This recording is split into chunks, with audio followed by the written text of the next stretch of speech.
You ready? I am inviting now in front of you one of the powerful speaker in Andhra Pradesh.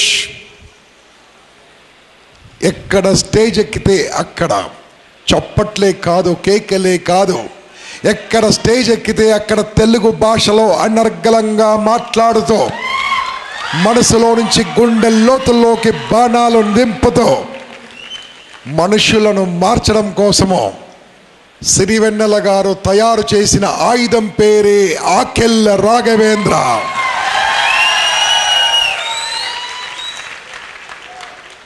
ఈసారి సిరివెన్నెల గారు మన మీద దయచలచలేదు. Last year వచ్చి మనందరూ ఆశీర్వదించారు. ఆకెళ్ళ గారికి మీరందరూ అడిగితే సిరివెన్నెల గారు కూడా ఇక్కడికి వచ్చే అవకాశం ఉంది. ఎలా తెప్పించుకోవాలో మీకు తెలుసు కదా. ఆకెళ్ళ గారికి రోజు 5 మెసేజ్లు పెట్టండి. లాస్ట్ ఇయర్ రావడం జరిగింది. వారిని కదిలించాలంటే మాతో కాదు, భక్తుడే భగవంతుని కదిలించగలడు, శిష్యుడే గురువును కదిలించగలడు. ఇక పిలుస్తామా? Let's invite Akella Raghavendra on to the days.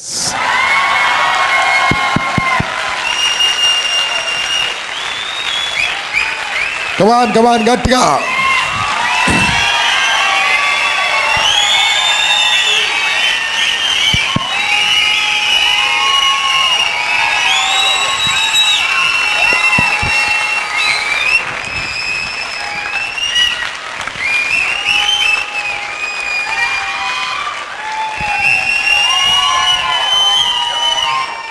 నాకు జన్మనిచ్చిన మా అమ్మగారు సూర్యకుమారి లలిత, ఆవిడికి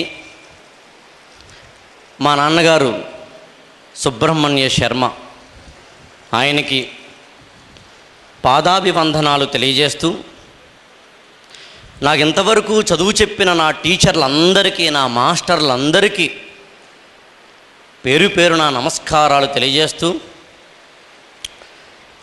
నన్ను ఇలా తయారు చేసిన నా గురువు, నేను ఇవాళ ఇలా మీ ముందు మాట్లాడడానికి కారణమైన నా గురువు, తన పాటలతో ఆంధ్రదేశాన్ని ఉర్రూతలూగించిన సిరివెన్నెల సీతారామశాస్త్రి గారికి నమస్కారాలు తెలియజేస్తూ, తనికెళ్ళ భరణి గారు, నాకు ఆధ్యాత్మిక చింతన పట్ల అవగాహన కలిగించిన తనికెళ్ళ భరణి గారికి నమస్కారాలు తెలియజేస్తూ, ఈ మధ్యనే నేను ఆయనకి సన్నిహితమై వారానికి ఓ పాఠం చొప్పున తన జీవిత పాఠాలు నేర్పుతున్న కళా తపస్వి, శంకరాభరణం లాంటి సినిమాలు తీసిన మహా తపస్వి కె విశ్వనాథ్ గారికి పాదాభివందనం తెలియజేస్తూ, ఆంధ్రదేశంలో వ్యక్తిత్వ వికాసము అనే రంగాన్ని తయారు చేసిన, ఎప్పుడు నేను చెప్తుంటాను, సూర్యచంద్రులు అని పట్టాభిరామ్ గారు, ఎండమూరి గారు, వాళ్ళిద్దరికీ నమస్కారాలు తెలియజేస్తూ, ఇక ఇవాళ ఆంధ్రదేశంలో దాదాపు 17 సంవత్సరాలుగా నిరుద్యోగ యువతకి దిశ ఇస్తూ ఒక ప్రోగ్రామ్ని ఇంత భారీ స్థాయిలో 12 రోజుల పాటు చేసి మీ ఇళ్లల్లో దీపాలు వెలిగించి, ఒక తరం కాదు, ఆంధ్రదేశంలో తరం తరం నిరంతరము దీపాలు వెలగడానికి కారణమైన నా మిత్రుడు గంపా నాగేశ్వరరావు గారికి నమస్కారాలు తెలియజేస్తూ, మా ట్రైనర్లో అందరికన్నా యవ్వనంలో ఉండి 16 ఏళ్ళు కూడా ఇంకా నిండని ప్రాయంలో ఉన్న వంగపల్లి విశ్వనాథం గారికి నమస్కారం తెలియజేస్తూ, నా కో ట్రైనర్స్ అందరికీ, నేను ఇవాళ ఇలా ఉండడానికి కారణం ఒక వ్యక్తి. ఆ వ్యక్తి పేరు మాధవి. ఆమె నా భార్య. ఆమె లేకపోతే నేను లేను. ఆమె నన్ను దాదాపుగా గత 10 ఏళ్ళుగా, ముఖ్యంగా పెళ్ళి అప్పుడే 13 ఏళ్ళు అవుతోంది, గత 10-12 సంవత్సరాలుగా ఎలా ఉండాలో, ఎలా ఉండాలో, నేను ఇన్స్టిట్యూట్ పెట్టిన కొత్తలో 3-4 మాత్రమే ఇన్స్టిట్యూట్లో ఉన్నప్పుడు ఆమె వచ్చి అక్కడ కడగడము, తుడవడము లాంటివి చేసి నేను ఇలా ఉండడానికి కారణమై నాకు ధైర్యం అంటే ఏమిటో నేర్పిన నా శ్రీమతి మాధవి, ఆమె గ్రూప్ 1 ఆఫీసరు, ఆమెకి నేను ఇక్కడ నుంచి ఆశీస్సులు తెలియజేస్తూ,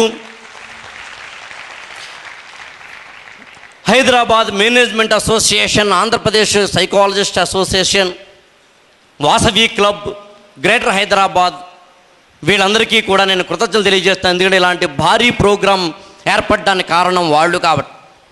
అదేవిధంగా సువర్ణ భూమి అనే ఒక సంస్థ వారు ముందుకు వచ్చి ఇవాళ ఇలాగ మీకు ఒక కార్యక్రమం నడవడానికి వాళ్ళు కూడా ఇతోధికంగా దోహదపడుతున్నందుకు ఆ కంపెనీ ఎగ్జిక్యూటివ్ డైరెక్టర్ నా మిత్రుడు మేకా శ్రీనివాస్కి, ఆ company managing director mister Bolineni శ్రీధర్కి నేను బెస్ట్ విషెస్ చెప్తూ, ముచ్చటగా 3వసారి తెలుగువాడికి జ్ఞానపీఠాన్ని అందించి దాదాపు 25 సంవత్సరాల తర్వాత తెలుగువాడికి జ్ఞానపీఠాన్ని అందించిన రావూరి భరద్వాజకు మీ కరతాళ ధ్వనుల మధ్య నేను నమస్కారాలు తెలియజేస్తూ ఇవాళ ఈ ఉపన్యాసాన్ని ప్రారంభిస్తాను.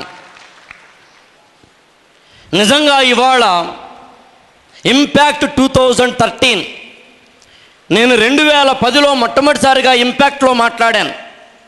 ఆ తర్వాత 2011, 12 ఇవాళ ఈ ప్రోగ్రాం కోసం బెంగళూరు నుంచి 2, కరీంనగర్, వరంగల్, నల్గొండ నుంచి ఒక్కొక్కరు, ఎక్కడో విజయనగరము, శ్రీకాకుళం జిల్లాల నుంచి 2, 3 ఇలా అనేక మంది కేవలం నా ప్రోగ్రాం కోసం ఇవాళ వచ్చారు అంటే ఎంత వ్యాజమైన ప్రేమ నా మీద కురిపిస్తున్నారు మీరు, ఎంత అభిమానం కురిపిస్తున్నారు మీరు.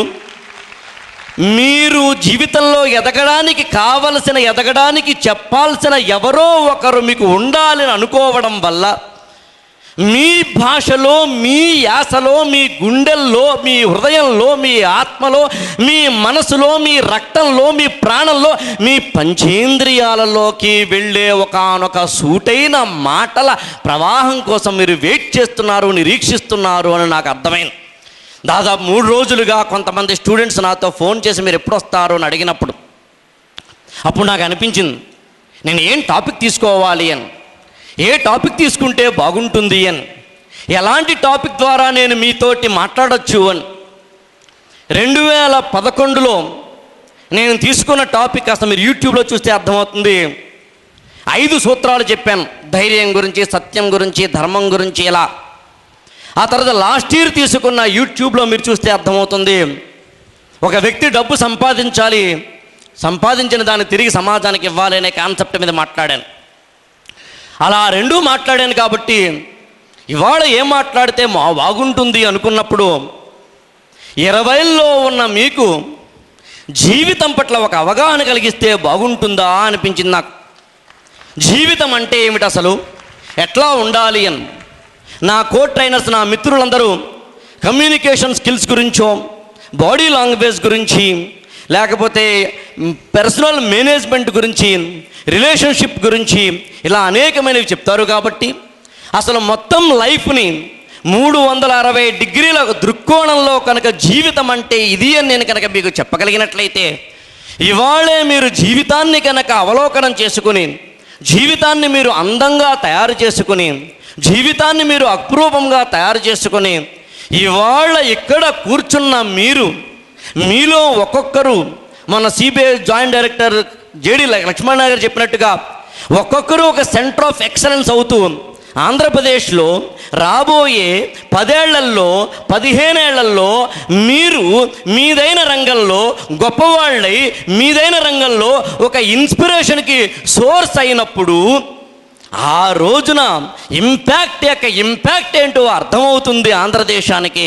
అలాంటి ఒక రోజుని ఇవాళే వీక్షించి, ఇవాళే కాంక్షించి, ఇవాళే దానికి సంబంధించిన ఒకనొక పూర్వాపర నిర్దేశనం చేసినట్లయితే నేను మీకు బాగా ఉపయోగపడగలను అనిపించింది.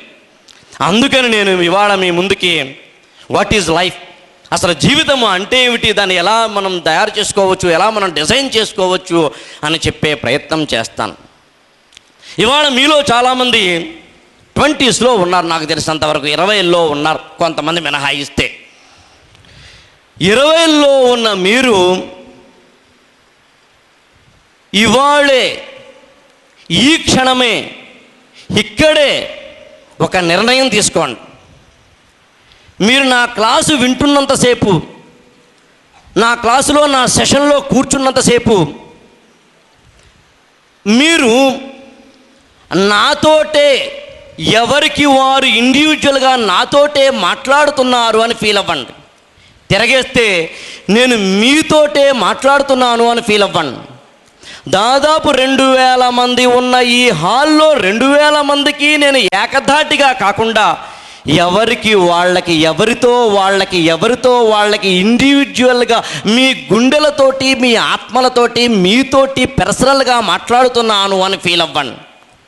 మీ ఇంట్లో మీకన్నా ముందొక అన్నయ్య కానీ బాబాయ్ కానీ పుడితే ఆ అన్నయ్య కానీ బాబాయ్ కానీ దగ్గర కూర్చోబెట్టుకుని మురిపెంగా తలనిలా నిమురుతూ దగ్గరకు తీసుకుని, అరే బంగారు తండ్రి, బంగారు చెల్లి, బంగారమ్మ, ఇలా కాదురా, ఇలా ఉండాలిరా, లైఫ్ అంటే ఇదిరా, ఇలా మాట్లాడాలిరా, నిన్ను చూడు ఎలా మాట్లాడావు నువ్వు, ఇలా మాట్లాడకూడదురా, ఇలా మాట్లాడితే బాగుంటుందిరా, ఇలా ప్లాన్ చేసుకోవాలిరా, ఇలా ఉండాలిరా, ఇలా చెయ్యాలిరా, పెద్దవాళ్ళతో ఇలా ఉండాలిరా, నువ్వు ఎంబీబీఎస్ కాకుండా ఇలా చేస్తే బాగుంటుందిరా, నీ స్కిల్స్కి ఈ ఎగ్జామినేషన్ అయితే బాగుంటుందిరా, నీలో ఉన్న ఈ లీడర్షిప్ క్వాలిటీస్కి నువ్వు పాలిటిక్స్లోకి వెళ్తే బాగుంటుందిరా, నీలో ఉన్న ఈ స్కిల్ సెట్కి నువ్వు కనుక ఏదైనా బిజినెస్ పెడితే బాగుంటుందిరా, అలా కాదురా అసలు నువ్వు గవర్నమెంట్ జాబ్ ఎన్నుకోరా, అది బాగుంటుందిరా, లేదురా నువ్వు ఇలా పలానా జాబ్ చేయరా, లేదురా నీకు లాంగ్వేజ్ మీద కమాండ్ ఉందిరా నువ్వు చేయరా, అరే కాదురా నువ్వు ఇతరుల యొక్క మనసుని అర్థం చేసుకోగలవు కాబట్టి నువ్వు పర్సనాలిటీ డెవలప్మెంట్ ట్రైనర్ అవ్వరా అని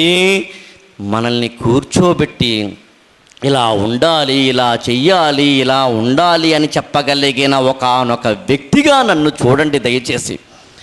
నేను నిజం చెప్తున్నాను, మీతో మాట్లాడడానికి, మీతోటి ఎప్పుడు మాట్లాడతానా అని మీరు నా కోసం ఎంతలా నిరీక్షించారో నాకు తెలియదు, కానీ నేను మాత్రం 4 రోజుల నుంచి నిరీక్షిస్తూ ఉన్నాను. ఎప్పుడు మిమ్మల్ని కలుస్తానా, ఎప్పుడు మిమ్మల్ని కలుస్తానా, ఎప్పుడు మిమ్మల్ని కలుస్తానా అని.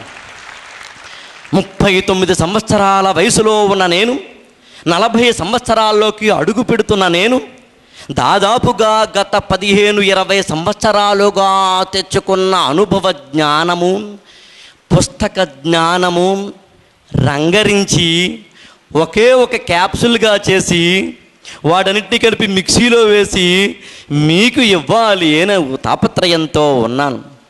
మీకు తెలుసునో తెలియదో, ఈ ఏడాది మామూలుగా అయితే నేను 2వ తారీఖునో 3వ తారీఖునో మీ క్లాస్ తీసుకోవాలి, కానీ వివిధ కారణాల వల్ల ఆ రోజు నేను రాలేదు. ఆ తర్వాత తీసుకుందాము అనుకునేసరికి మా నాన్నమ్మ అంటే మా నాన్నగారి యొక్క తల్లిగారు జస్ట్ 4 రోజుల కిందటే ఆమె మరణించారు. 85 సంవత్సరాల వయసు. నేను ఇంకా రాలేనేమో అనుకున్నాను. ఈ ఏడాది నేను బహుశా ఇంపాక్ట్ క్లాసులో ఉండలేనేమో అనుకున్నాను.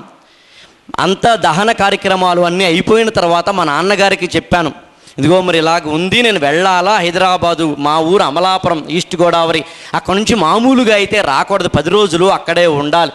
మరి అందులోనూ మీకు తెలుస్తున్నాను అనుకుంటున్నాను, ఎవరైనా ఇంట్లో మరణిస్తే గరుడ పురాణము చదవాలి. గరుడ పురాణం అంటే ఒక వ్యక్తి మరణించిన తరువాత అతను ఎలా ఉంటాడు, ఏం చేస్తాడు అన్నది బహుశా వీలైతే ఇవాళ చెప్తాను. ఒక వ్యక్తి మరణించిన తర్వాత ఎలా ఉంటుందో తెలిస్తే మన జీవితంలో ఎలా జీవించాలో తెలుస్తుంది.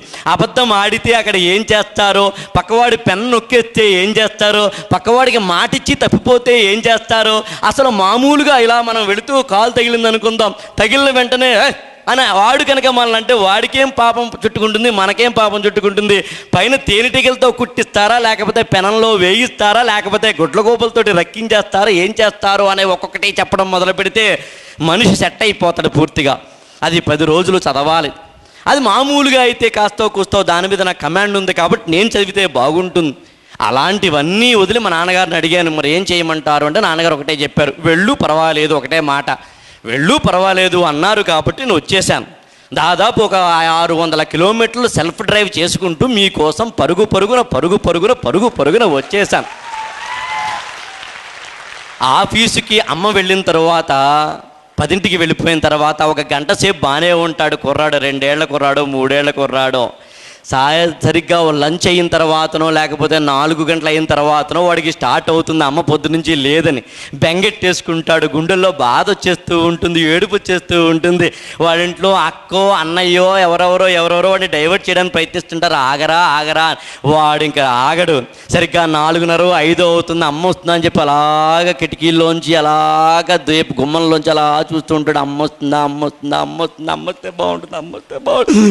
వస్తే బాగుంటుంది అని. సరిగ్గా ఆ అమ్మలాగా ఆటో దిగేసరి వీడు ఎత్తి నడిపి అమ్మా అని కౌగిలించులో ప్రపంచంలో అత్యంత ఏదో స్వర్గాధిపతి అయినట్టుగా లేదా అమెరికాకి ప్రెసిడెంట్ అయినట్టుగాను ఫీల్ అయిపోతాడు. నేను కూడా అంతే. ఇవాళ మీ దగ్గరికి అలా నా గుండెల్లో అనేకమైన మధురమైన అనుభూతుల్ని, తీయనైన జ్ఞాపకాల్ని, విలువైన పాఠాల్ని, పుస్తకాల్లోంచి తీసుకున్న వాటిని, నా జీవితంలోంచి తీసుకున్న వాటిని రంగరించి ఇదిగో ఇలా ఉంటే బాగుంటుంది అని మీ ముందు చెప్పే ప్రయత్నం చేస్తున్నాను. కాబట్టి ఇవాళ ఈ క్లాసుని, ఈ గంటన్నర సెషన్ని ఆ దివంగతురాలైన మా నాయనమ్మ గారికి అంకితం చేస్తూ బతుకంటే ఏమిటో, జీవితం అంటే ఏంటో తెలుసుకునే ప్రయత్నం చేద్దాం. మీరిప్పుడు 20 సంవత్సరాలు లేదా 25 సంవత్సరాలు ఆ వయసులో ఉన్నారు. ఈ హాల్లో ఉన్న ప్రతి ఒక్కరూ నాకేసే చూడండి,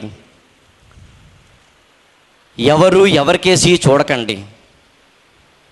పుస్తకాల్లో రాసుకోపోయినా పర్వాలేదు, గుండె కాగితం మీద రాసుకోండి, మనసు తెర మీద ముద్రించుకోండి. అందరూ ఒక్కసారి నాకేసే చూడండి. 20 ఏళ్ల వయసులో ఉన్నారు మీరు, 25 ఏళ్ల వయసులో ఉన్నారు మీరు. మీకు ఒక ప్రశ్న వేసుకోండి, అదే ప్రశ్న నాకు వేసుకుంటాను. నేను ఎందుకు పుట్టాను? నా పేరు సురేష్ కావచ్చు, రమేష్ కావచ్చు, జ్యోత్స్న కావచ్చు, కోమలి కావచ్చు, సుగంధరావు కావచ్చు, సోమేశ్వరరావు కావచ్చు, ఏదైనా కావచ్చు. రాఘవేంద్ర, ఒరే రఘు, నేను ఎందుకు పుట్టాను? ఒక్క ప్రశ్న వేసుకోండి. మనం కాకిలాగనో, కుక్కలాగనో, ఇంకొకలాగనో కాకుండా మనలాగే ఎందుకు పుట్టాం? నా తమ్ముళ్ళారా, చెల్లైళ్ళారా, మన పుట్టుకకు ఒక కారణం ఉంది. మీరు గమనించారో లేదో, పుట్టినప్పుడు అందరం ఒకలాగే పుడతాం, తేడా ఏమీ ఉండదు. ఏ తేడా లేకుండా ఒకలాగే పుడతాం.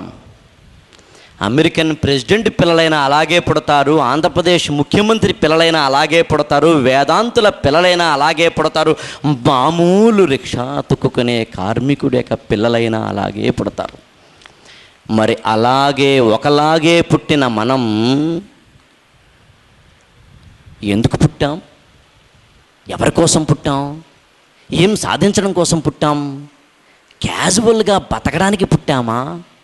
అలా పుట్టడం అయితే మనమే ఎందుకు ఉండాలి? ఇంకోళ్ళు ఎవరో పుట్టచ్చు కదా. అసలు మనమే ఎందుకు వచ్చాము ఈ భూప్రపంచం మీదకి?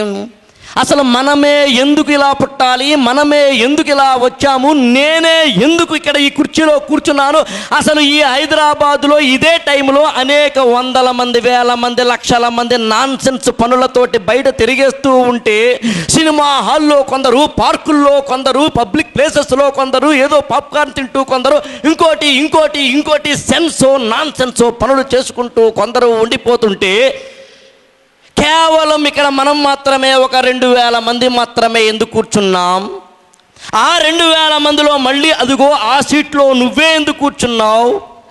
ఇక్కడ నేనే ఎందుకు నించుని మాట్లాడుతున్నాను?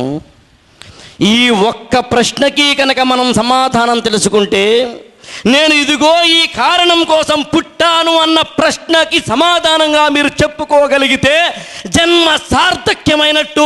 మనల్ని కన్నప్పుడు అమ్మ ఎంత ప్రసవ వేదన పడిందో, ఎంత మనం లోపల ఉన్నప్పుడు తన్నుతుంటే ఎన్నిసార్లు ఏడ్చిందో, ఆమె ఏడుపు మళ్ళీ ఆనంద బాష్పాలు అవ్వడానికన్నా ఒకే ఒక మార్గం, ఇవాళే ఈ క్షణమే నిశ్చయించుకోండి ఎందుకు పుట్టావు అన్నది. ఈ క్షణమే ఇప్పుడే నిర్ణయించుకోండి నేను ఎందుకు పుట్టాను అన్నది. 20-25 సంవత్సరాల వయసున్న మనం 60 ఏళ్ళు వచ్చాయనుకుందాం. ఆ తర్వాత ఎంతైనా బోనస్సే. ఆ 60 ఏళ్ల వయసులో మీరు ఎలా ఉండాలో ఇవాళే నిర్ణయించుకోండి. దాన్ని విజన్ అంటాం. మామూలుగా అయితే ఏంటి సార్ మరీ దారుణం కాకపోతే 20 ఏళ్లలో ఉన్న నేను 60 ఏళ్ల గురించి ఇప్పుడు ఆలోచించాలా? అవసరమా? అసలు ఏదో ఎలాగో ఉంటాం, బాగానే ఉంటాం కదా, ఏమిటి అన్నది. సామాన్యుడైతే విజన్ కలిగి ఉండడు. విజన్ని దార్శనికత అంటాం. అసామాన్యులు, చరిత్ర సృష్టించే వాళ్ళు, లోకానికి ఉపకారులు మాత్రమే, మీలాంటి అవతార పురుషులు మాత్రమే నేను ఎందుకు పుట్టాను అని మాత్రమే కాకుండా నా యొక్క 60-70 సంవత్సరాల వయసులో నేను ఎలా ఉండను ఈ వాళ్ళే రాసి సంతకం పెట్టి వదిలేస్తాడు. దాన్నే మనకి అర్థమయ్యే భాషలో చెప్పాలి అంటే కనుక విజనరీ పర్సనాలిటీ అంటాం. మనం ముందు చూపుతో ఉండడము అంటాం. షామియానా వేసామనుకుందాం. షామియానా వేయడం పెద్ద కష్టమేం కాదు. పునాది కూడా తీయం, ఏదో ఇలా 4 రాట్లు పెడతాం, పైన అయిపోయింది అంతే. అదే ఒక ఇల్లు కట్టాలనుకుందాం, పెంకుటిల్లు కట్టాలి, ఏదో చిన్న వరకు ఏదో చేస్తాము. ఒక చిన్న మహా అయితే ఒక 2-3 మాత్రమే తీసుకుని వాటిని పునాదిగా వేసుకుని వేస్తాం. అదే అపార్ట్మెంట్ కట్టాలి అంటే కొంచెం లోపలికి ఉంటుంది పునాది. కానీ తాజ్మహల్ కట్టాలి అంటే పునాది చాలా లోతుగా ఉండాలి, విజన్ చాలా పటిష్టంగా ఉండాలి, విజన్ చాలా దార్శనికంగా ఉండాలి. మీరు మీ జీవితాన్ని ఒక షామియానాగా, టెంట్ లాగా, పెంటలాగా పెట్టుకోవాలనుకుంటున్నారా? లేదు, మీ జీవితాన్ని ఒక అందమైన అద్భుతమైన వనంలాగా, అద్భుతమైన కోటలాగా, అద్భుతమైన కట్టడంలా చేయాలనుకుంటున్నారా అని డిసైడ్ అవ్వండి.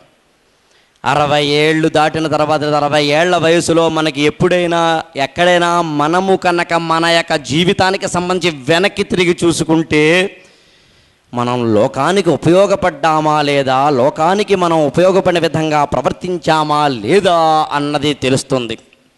అంత మాత్రమే కాదు, మనం ఆ సమయంలో దాదాపుగా 60 ఏళ్ల వయసులో అప్పుడు మనము మీ ఆత్మకథ రాసే, మీ ఆత్మకథ, మీ జీవిత చరిత్ర ఈ లోకానికి ఉపయోగపడే స్థాయిలో ఉండే ఒక ఆత్మకథ రాసే స్టేజ్కి, దశకు, దిశకు, స్థితికి వెళ్ళాలని ఇవాళే డిసైడ్ అవ్వండి.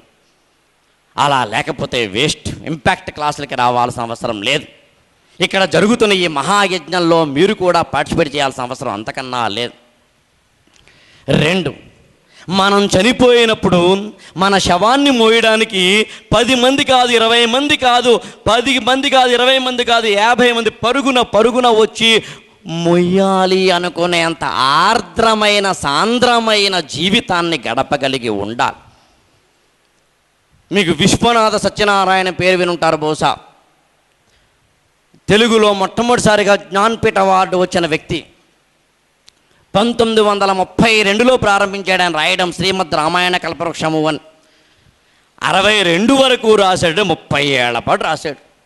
ఒకరోజు 2 రోజులు కాదు, 30 ఏళ్ల పాటు ఒక పుస్తకం రాస్తే 1970లో దానికి అవార్డు వచ్చింది, జ్ఞానపీఠ అవార్డు వచ్చింది.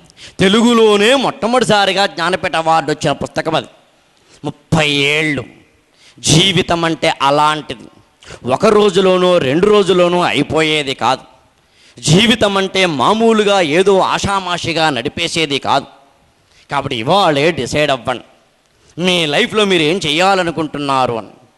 20 ఏళ్ళు, 30, 40, 50, 60.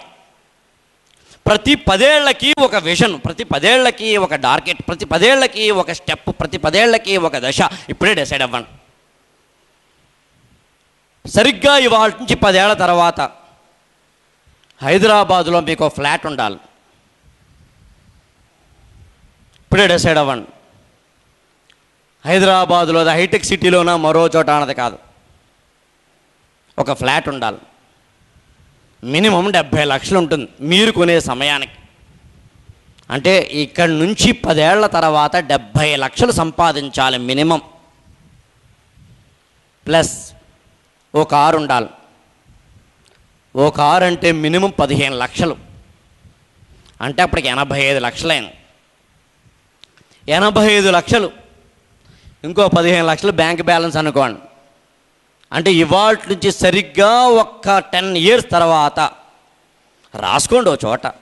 ఇవాళ ఇంటికి వెళ్ళి నేను రాబోయే 10 ఏళ్లలో ₹1,00,00,000 సంపాదించాలి అని నేను అడుగుతాను. మీరు చెప్పండి, మీలో ఎంతమందికి రాబోయే ఒక 10 ఇయర్స్లో ₹1,00,00,000 సంపాదిస్తా? ఇంకా చెయ్యెత్తకండి, అడిగిన మొత్తం క్వశ్చన్ అంతా వినండి.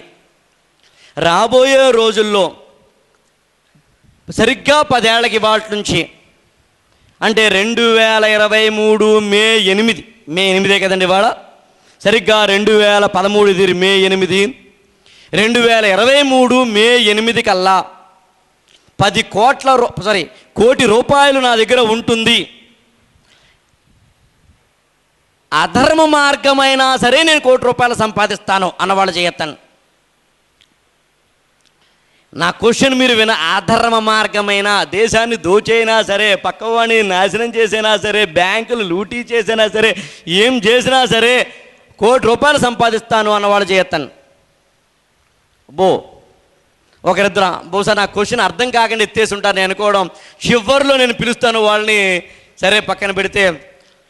ధర్మ మార్గంలో చట్టబద్ధంగా న్యాయబద్ధంగా 1 కోటి రూపాయలు సంపాదిస్తాను అన్నవాళ్ళు చేయొద్దండి. నమ్మకం ఉన్నవాళ్ళు చేయొద్దండి. 1 కోటి రూపాయలు సంపాదిస్తాను. మళ్ళీ క్వశ్చన్ అడుగుతున్నాను, అది సులువైనదే అన్నవాళ్ళు చేయొద్దండి. అది పెద్ద కష్టమేం సార్, 1 కోటి రూపాయలు ఏదైనా సరే. నేను మళ్ళీ చెప్తున్నాను, నా క్వశ్చన్స్ ఏవైనా అడిగినప్పుడు మీరు సమాధానం మాత్రం నాన్ సీరియస్గా చెప్పకండి, క్యాజువల్గా చెప్పకండి. అసలు మన జీవితంలో ఉదయం నుంచి రాత్రి వరకు క్యాజువల్నెస్సే అయిపోయింది. ప్రతిదీ క్యాజువల్నెస్సే. థ్యాంక్స్ చెప్పాలి, క్యాజువల్గా చెప్తాం. నమస్కారం పెట్టాలి, క్యాజువల్గా పెడతా. అన్నీ వద్దు, ఏదైనా సీరియస్గా చెప్పండి. 2, దేనికైనా మీకు ఒక ఒపీనియన్ రాంగో రైటో పక్కన పెట్టండి, ముందు ఒపీనియన్ చెప్పండి.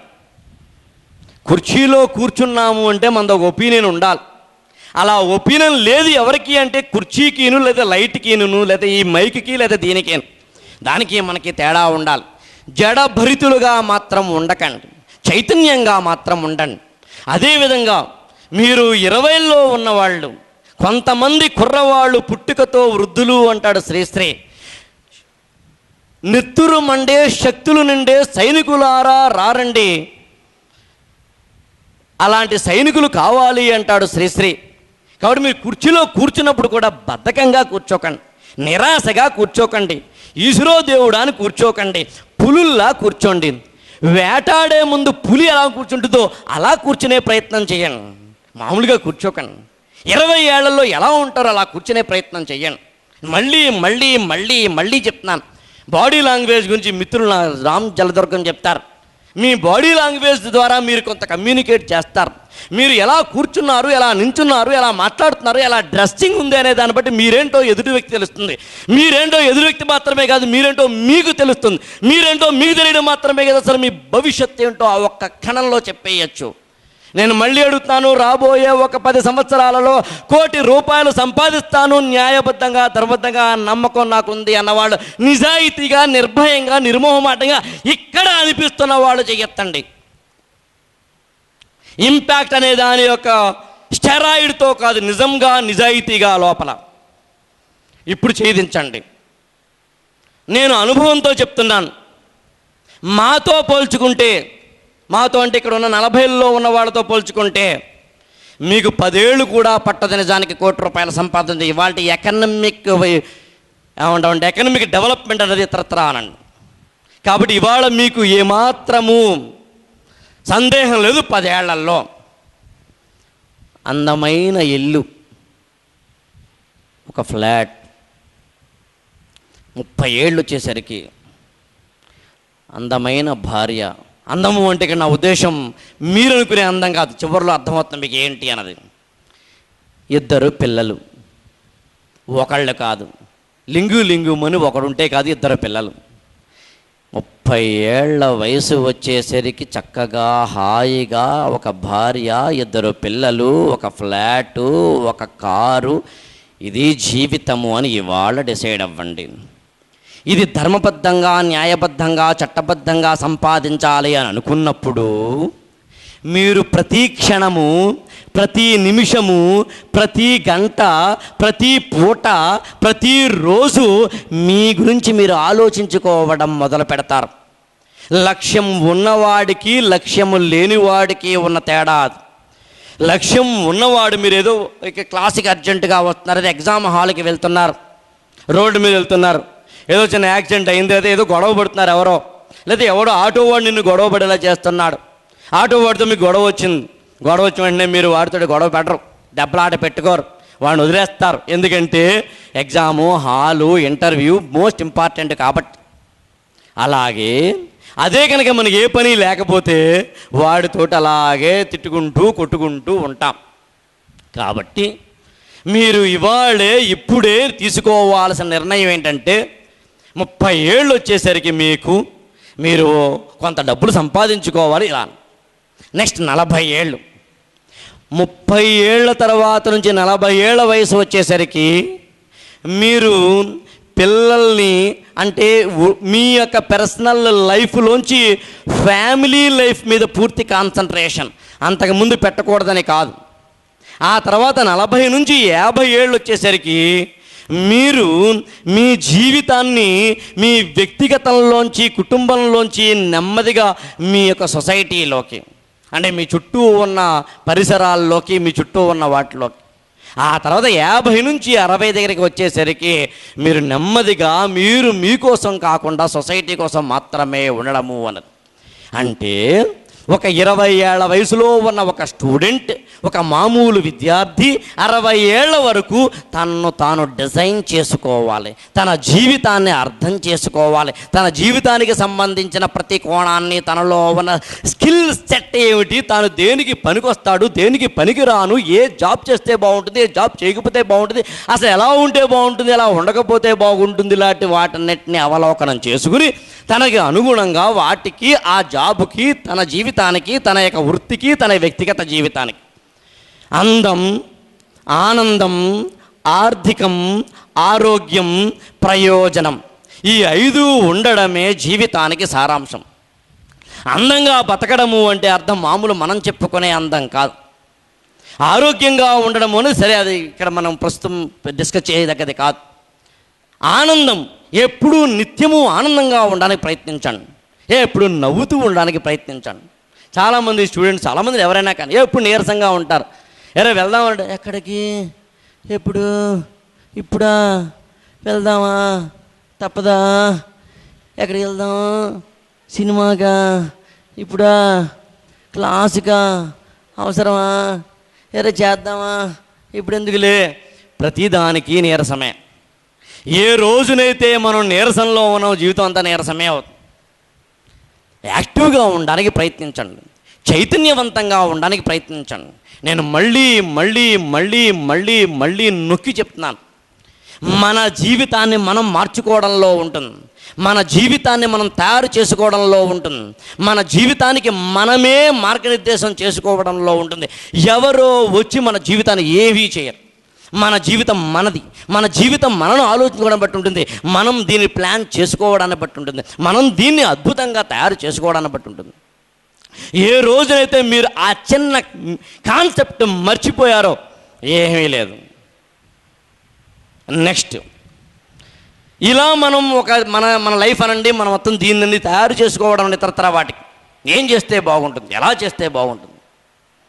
మొట్టమొదటిది, దయచేసి ప్రేమలో పడకండి.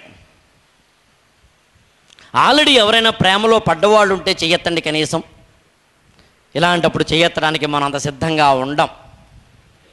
దయచేసి ప్రేమలో పడకండి. ఎవరో ఒకరిద్దరు మాత్రమే ఎత్తారు, మిగతా వాళ్ళు చాలామంది ఎత్తడానికి కావాల్సిన అర్హత ఉన్నా ఎందుకు వచ్చిన గొడవలే అని యాక్సెప్ట్ చెయ్యం. నీ జాబు నీకు లేనప్పుడు, నీకు ఇంకా ఉద్యోగం రానప్పుడు, అది పెర్మనెంట్ ఉద్యోగం అసలు కానప్పుడు, తా దూర సందు లేదు మెడకో డోలని నీకు మళ్ళీ ప్రేమ వ్యవహారము అవసరమా? ముఖ్యంగా మీ వయసులో ప్రేమలో పడవాలన్న కాంక్ష రావడము, పడితే బాగుండు అనుకోవడము, ఎవరితో అయినా మాట్లాడాలనుకోవడము సహజం, తప్పు కాదు. ప్రేమలో పడడం అనండి, ఇతరత్రా అనండి సహజం, తప్పు కాదు. ఇక్కడ క్యాండిల్ ఉందనుకుందాం, నేను ఇలా చెయ్యి పెట్టాను, నేను ఇక్కడ కాలింది, నాకు నా రియాక్షన్ ఒకలా ఉంటుంది. చెయ్యి వెంటనే తీసేస్తాను, అరే రే అనుకుంటాను. 6 ఏళ్ల పిల్లవాడు ఉన్నాడు అనుకుందాం, వాడు కూడా అలా పెట్టాడు అనుకుందాం. వాడి రియాక్షన్ ఎలా ఉంటుందండి? వాడి రియాక్షన్ ఎలా ఉంటుంది? వెంటనే చెయ్యి తీసేస్తాడా? తీసేస్తాడు వాడు మనలాగే. కానీ ఏం చేస్తాడు? మనం చెయ్యను కూడా చేస్తాడు. ఏంటది? అమ్మా అని ఏడుస్తాడు.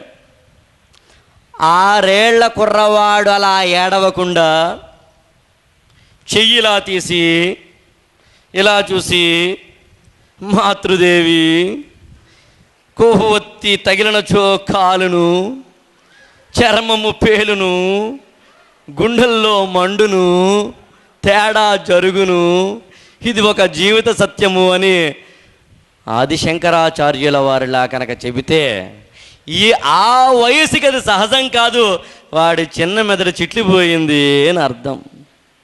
వాడు ఏడవాలి, మీ వయసులో అల్లరి చెయ్యాలి, మీ వయసులో తిరగాలి, మీ వయసులో చెలరేగిపోవాలి, మీ వయసులో ఇందాకన చెప్పినట్టుగా సహజమైనవన్నీ జరగడము అనే దాన్ని అవలోకనం చేసుకోవాలి. కానీ అక్కడే మనిషికి ఇతరులకి తేడా. ఆ కాంక్ష, ఆ భావన, ఆ విధమైన ఆలోచన సహజమని గుర్తించగలిగి, ఆ సహజమైన ప్రక్రియను కాదు, దాన్ని దాటగలిగిన ఒక స్టేజ్ ఉందని అర్థం చేసుకోవడమే జంతువుకి లేనిది మనిషికి ఉన్నది. అక్కడ జంతువుకి లేనిది ఇక్కడ మనిషికి ఉన్నది. అర్థం చేసుకోండి. ఎవరైనా ఒక విధమైన బలహీనతకు లోనవ్వడము అనేది సహజం. నేను ఆ బలహీనతల్ని చెప్పకూడదు అనుకుని చెప్పట్లేదు యాక్చువల్గా. మద్యపానము, ధూమపానము అంటే కొంచెం మన భాష చెప్పండి సార్, ఎందుకు ఈ లొల్లంతా అంటే కనుక మందు కొట్టడము, సిగరెట్ కాల్చడమును సహజం, ప్రేమలో పడడం సహజం, అన్ని సహజాలు. చాలా జాగ్రత్తగా వినండి. ఇక్కడ జంతు ప్రవృత్తిలో ఆ సహజమైనవన్నీ సహజ రీతిలోనే చేసేసుకుంటూ వెళ్ళిపోతాయి. అందుకనే మీ ఇంట్లో ఎప్పుడైనా కుక్క ఉంటే, లేదా పక్కింట్లో కుక్క ఉంటే అడగండి, ఏమే కుక్క, మీ అక్క ఎవరు, మీ తల్లి ఎవరు, మీ నాన్న ఎవరు అని దానికి తెలియదు. కానీ మనిషిగా మనకి తెలుసు. మనిషిగా మనకి తెలుసును కాబట్టి నేను మళ్ళీ మళ్ళీ నొక్కి చెప్తున్నాను, తమ్ముళ్ళారా, చెల్లాయిల్లారా, ప్రేమలో పడాలన్న కాంక్షలోకి వెళ్ళడము సహజమని గుర్తించి, ఆ తుచ్చమైన ప్రేమ కన్నా, తుచ్చమైన వాటికన్నా ఉన్నతమైనది, ఉత్తమమైనది ఏదో ఉందని గ్రహించి ఆ చీకట్లోంచి ఈ వెలుగులోకి వెళ్ళడమే జీవితము. అదే అసలైన కెరీర్ పాయింట్ అని గమనించండి. సింపుల్. అది మొట్టమొదటిగా గుర్తించండి. సహజం కాదా అని ప్రతి ఒక్కటి చేయడము అనేది మనిషికి కాదు. యుక్తాహార విహారస్య అంటుంది భగవద్గీత. అవన్నీ తర్వాత మాట్లాడుకుందాం. మీకు తెలుసునో తెలియదో, ఏ రోజునైతే, నేను మళ్ళీ మళ్ళీ చెప్తున్నాను ఇది, అమ్మాయిల్లారా మీకు కొంచెం కఠినంగా అనిపించవచ్చు, ఏ రోజునైతే మీకు రోల్ మోడల్ ఎవరు అని అడిగినప్పుడు, జీవితంలో రోల్ మోడల్ ఎవరు అని అడిగినప్పుడు అడగనా? చెప్తారా? ఎవరు రోల్ మోడల్? పోనీ మీకు ఇష్టమైన హీరో ఎవరు? ఎందుకు వచ్చి గొడవ? ఇలా దిగిపోదాం. మీకు ఇష్టమైన హీరో ఎవరు? ముందు అమ్మాయిలను అడుగుతున్నాను, ఎవరైనా చెప్పచ్చు. పోనీ నేను ఆప్షన్స్ ఇస్తాను. ప్రభాసా, మహేష్ బాబా, Ram Charan Teja. Prabhas, Mahesh Babu, oh very good, దూకుడా, business man, okay. Gabbar Singh ఎవరికి ఇష్టం లేదా? పవన్ కళ్యాణ్, కెవ్వు కేక, అంతేనా? మీకు మీ జీవితంలో నిజమైన హీరో అంటే తండ్రి, నిజమైన హీరోయిన్ అంటే తల్లి. ఇంకెవ్వరూ కానే కాదు, కానే కాదు, కానే కాదు. ముఖ్యంగా మనము ఇవాళ ఇక్కడ ఇలా ఉన్నాము అంటే కారణం మన అమ్మ, మన నాన్న వాళ్ళ జీవితాలకు కోతను, వాళ్ళ గుండె కోతను, కడుపు కోతను మాత్రం ఇవ్వద్దు. అది ఇవాళే, ఇప్పుడే వాగ్దానం చేద్దాం. ఇప్పుడే ఇక్కడే ఆ మాట ఇద్దాం అమ్మకి, నాన్నకి. నలుగురిలోకి వెళ్ళినప్పుడు అమ్మని ఎవరైనా అడిగినప్పుడు, మీ అమ్మాయి కానీ మీ అబ్బాయి కానీ ఏం చేస్తున్నాడు అన్నప్పుడు, వాళ్ళు బాధతోటి కళ్ళలు దించుకుని గుండెల్లో భారం పెట్టుకుని బాధతోటి ఉండడము అన్నది కాదు మనం ఇవ్వాల్సింది గిఫ్ట్. మనల్ని తలుచుకుంటే, గుంటూరు శేషేంద్ర శర్మ అద్భుతమైన కవి చెప్తాడు, నేనంతా ఒక పిడికెడు మట్టే కావచ్చు కానీ నాకు ఈ దేశపు జెండా కొన్నంత పొగరుంది అంటాడు. అలా మనల్ని తలుచుకుంటే మన అమ్మ, మన నాన్న ఈ దేశపు జెండా ఎలా రెపరెపలాడుతుందో వాళ్ళు తలకాయ ఎత్తుకుని అలా ఉండగలిగే ఒక గిఫ్ట్ ఇవ్వాలని ఇవాళే డిసైడ్ అవ్వండి. అది మనం చెయ్యాల్సింది, అది మనం ఇవ్వాల్సింది, ఇంకెవ్వరూ కానే కాదు. మరొకటి కూడా చెప్తున్నాను, రోజుకి ఒక్కసారైనా ముగ్గురికి థ్యాంక్స్ చెప్పండి. ముగ్గురికి. ఒకటి, మనము ఇవాళ ఇలా ఉండడానికి కారణమని సరే ఎలాగో చెప్పాను. 2, భూదేవికి మార్నింగ్ లేచిన వెంటనే అలా పాదం మోపుతూ ఆ భూమికి నమస్కారం చేయాలట. సముద్ర వసనే దేవి పర్వతస్థన మండలే విష్ణుపత్ని నమస్తుభ్యం పాదస్పర్శం క్షమస్వమే. ఓ భూదేవి, నేను నిన్ను తన్నుతున్నాను, పాదస్పర్శం క్షమస్వమే. ఎందుకు? అవసరం ఏంటి? అంతెందుకు? మనం నడిచెళ్తుంటాం, ఎవరికో కాలు తగులుతుంది, ఇలా దండం పెట్టుకుంటాం. ఎందుకు పెట్టుకోవాలి? అవసరం ఏంటి? పెట్టుకోవద్దు, వచ్చే నష్టం ఏంటి? చంద్రుణ్ణి, చందమామని దేవుడిగా చూస్తాము, వరుణ దేవుడిగా చూస్తాము, మేఘాన్ని దేవుడిగా చూస్తాము, భూమిని దేవుడిగా చూస్తాము, చెట్టుని దేవుడిగా చూస్తాము, పుట్టని దేవుడిగా చూస్తాము, పాముని కూడా దేవుడిగా చూస్తాం. ఎందుకని? అవసరం ఏంటి? ఆ చిన్న విషయాన్ని అర్థం చేసుకుందాం. ఎవరైతే మన జీవితంలో మనకి సహాయం చేశారో వాళ్ళు దేవుడితో సమానం. అత్యంత ప్రాచీన కాలంలో అందుకనే మీకు మాతృదేవో భవ, పితృదేవో భవ, ఆచార్య దేవో భవ, అతిథి దేవో భవ అన్నారు. అందుకనే మీకు రోల్ మోడల్గా మీరు సెలబ్రిటీలు అనుకుంటున్న వాళ్ళు ఎవరైతే వాడు సెలబ్రిటీలు కాదని, ఈ క్షణం నుంచి మీ సెలబ్రిటీలు లిస్టు మారాలి అన్నది నా ఉద్దేశం. ఇక్కడికి వస్తున్న 40-50 ట్రైనర్లలో ఒక్కొక్కరికి ఒక్కొక్క ట్రైనర్ మ్యాచ్ అవుతూ ఉంటారు. సింక్ అంటాం దాన్ని, సింక్రనైజేషన్ ఆఫ్ ద ఫ్రీక్వెన్సీ అంటాం, వేవ్ లెంగ్త్ అంటాం. ఒక్కొక్కరికి ఒక్కొక్కరు గురుత్వంగా అనిపిస్తుంది. అలాంటి ఒక గురువుని ఎంచుకోండి ఈ 12 రోజుల్లో. గురువు అన్నవాడు మామూలు వాడు కాదు. అంధకారం, గురుత్వము అంటే అంధకారాన్ని నశింపజేసేవాడు అని నేను ప్రతి స్టేజ్ మీద చెప్తాను. దాదాపు 12-13 సంవత్సరాల కిందట నేను కష్టంలో ఉన్నప్పుడు, నేను ఏం చేయాలో అర్థం కానప్పుడు, ఏం చేయాలో నాకు పిచ్చెక్కిపోతుంది, బహుశా ఆత్మహత్య కూడా చేసుకుంటానేమో అనిపించేంతలాగా అలా అంతటి ఒక డిప్రెషన్ స్టేజ్లో ఉన్నప్పుడు నేను అప్పటికి కాస్తో కూస్తో పరిచయం అంతే నాకు సిరివెన్నెల సీతారామశాస్త్రి గారు. ఆయన ఇంటికి వెళ్ళాను. ఆయన అపాయింట్మెంట్ దొరకదు. రోజు వెళ్ళడం, బయట కూర్చున్న వాళ్ళ అపాయింట్మెంట్కి ఇవ్వాలి కాదు, ఆయన పాట రాసుకున్నారు వచ్చేయడం, వెళ్ళడం, పాట రాసుకున్నారు వచ్చేయడం, అలా ఇంకేం చేయాలో అర్థం కాలేదు. పిచ్చెక్కిపోతోంది, ఏడుపు. ఓ పక్కనేమో నాకు ఆ డబ్బులు లేవు. అప్పుడు నా నెలకి శాలరీ 3500. ఒక చిన్న పత్రికలో పనిచేసేవాడిని. 3500 రూపాయలు, 3500 మాత్రమే. నా ఇంటి రెంటే 4000. మా ఆవిడ ప్రెగ్నెంట్, ఎలా చేయాలో తెలియదు, అప్పులు, ఇంట్లోంచి తెచ్చుకోలేను. ఇలాంటి ఒకానొక స్టేజ్లో ఉన్నప్పుడు అప్పటికే ఆపరేషన్ అయింది, లేవడానికి లేదు, బాగా బాగా బాగా చిత్త కొట్టేసింది జీవితం. అప్పుడు మళ్ళీ చెప్తున్నాను, అందుకనే జీవితంలో కష్టాలు వస్తాయి మిత్రులారా. కష్టం రానివాడు లేడు. కష్టం వస్తే ఆహ్వానించండి, సుందరంగాను సున్నితంగాను పెరక్కండి. మొన్న ఆ మధ్యన అద్దంకి శ్రీధరబాబు చెప్పాడు, మీకు గుర్తుండే ఉంటుంది. జిరాఫీ యొక్క పిల్ల పుట్టినప్పుడు ఎలాగానది, ఆ పిల్ల మాత్రమే కదా, ఎవరైనా మనల్ని కన్నప్పుడు కూడా అమ్మలాగే ప్రసవ వేదన పొందింది. మామూలు కాదది. రాత్రి ఆమె 2 పడుకున్నప్పుడు మనం కాలుతో తన్నాం, లోపల ఉన్నప్పుడు ఏడ్చిందామె. కానీ అందులోంచే మళ్ళీ నవ్వు వచ్చింది, అందులోనే ఆనందం వచ్చింది, అందులోనే అపరిమితమైన ఆప్యాయత వచ్చింది, అందులోంచి ఆత్మీయత వచ్చింది, అందులోంచి ప్రేమ పుట్టింది. పుట్టేటప్పుడు మీకు జన్మనిచ్చేటప్పుడు అమ్మ ఎంతలాగా ఎన్ని విధాలుగా, దాన్ని మామూలుగా అయితే ప్రసూతి వైరాగ్యము అంటారు. మామూలుగా తెలుగు కవయిత్రులు కావడం రాస్తుంది అద్భుతంగా, పట్టాలపై నాణం విస్తరించినంత బాధ అంటుంది. అలా మనం పుట్టాం. అలాంటి మనం జీవితంలో కష్టాలు వస్తే ఎవరో ఒక గురువుని ఎంచుకోండి. ఎవరో ఒకరు, మీరు ఒంటరి కాదు అని గుర్తుంచుకోండి. ఎవరో ఒక గురువు. అందుగా నన్ను గురుత్వం గురించి ఆ రోజు నా గురువు అలా కూర్చోబెట్టి 4 ఇలాగా తలుపులన్నీ వేసేసి బయట వాళ్ళకి, మీరు ఎవరు రాకండి, వీరితో మాట్లాడాలని కూర్చోబెట్టి, ఏంటి సమస్య అన్నారు.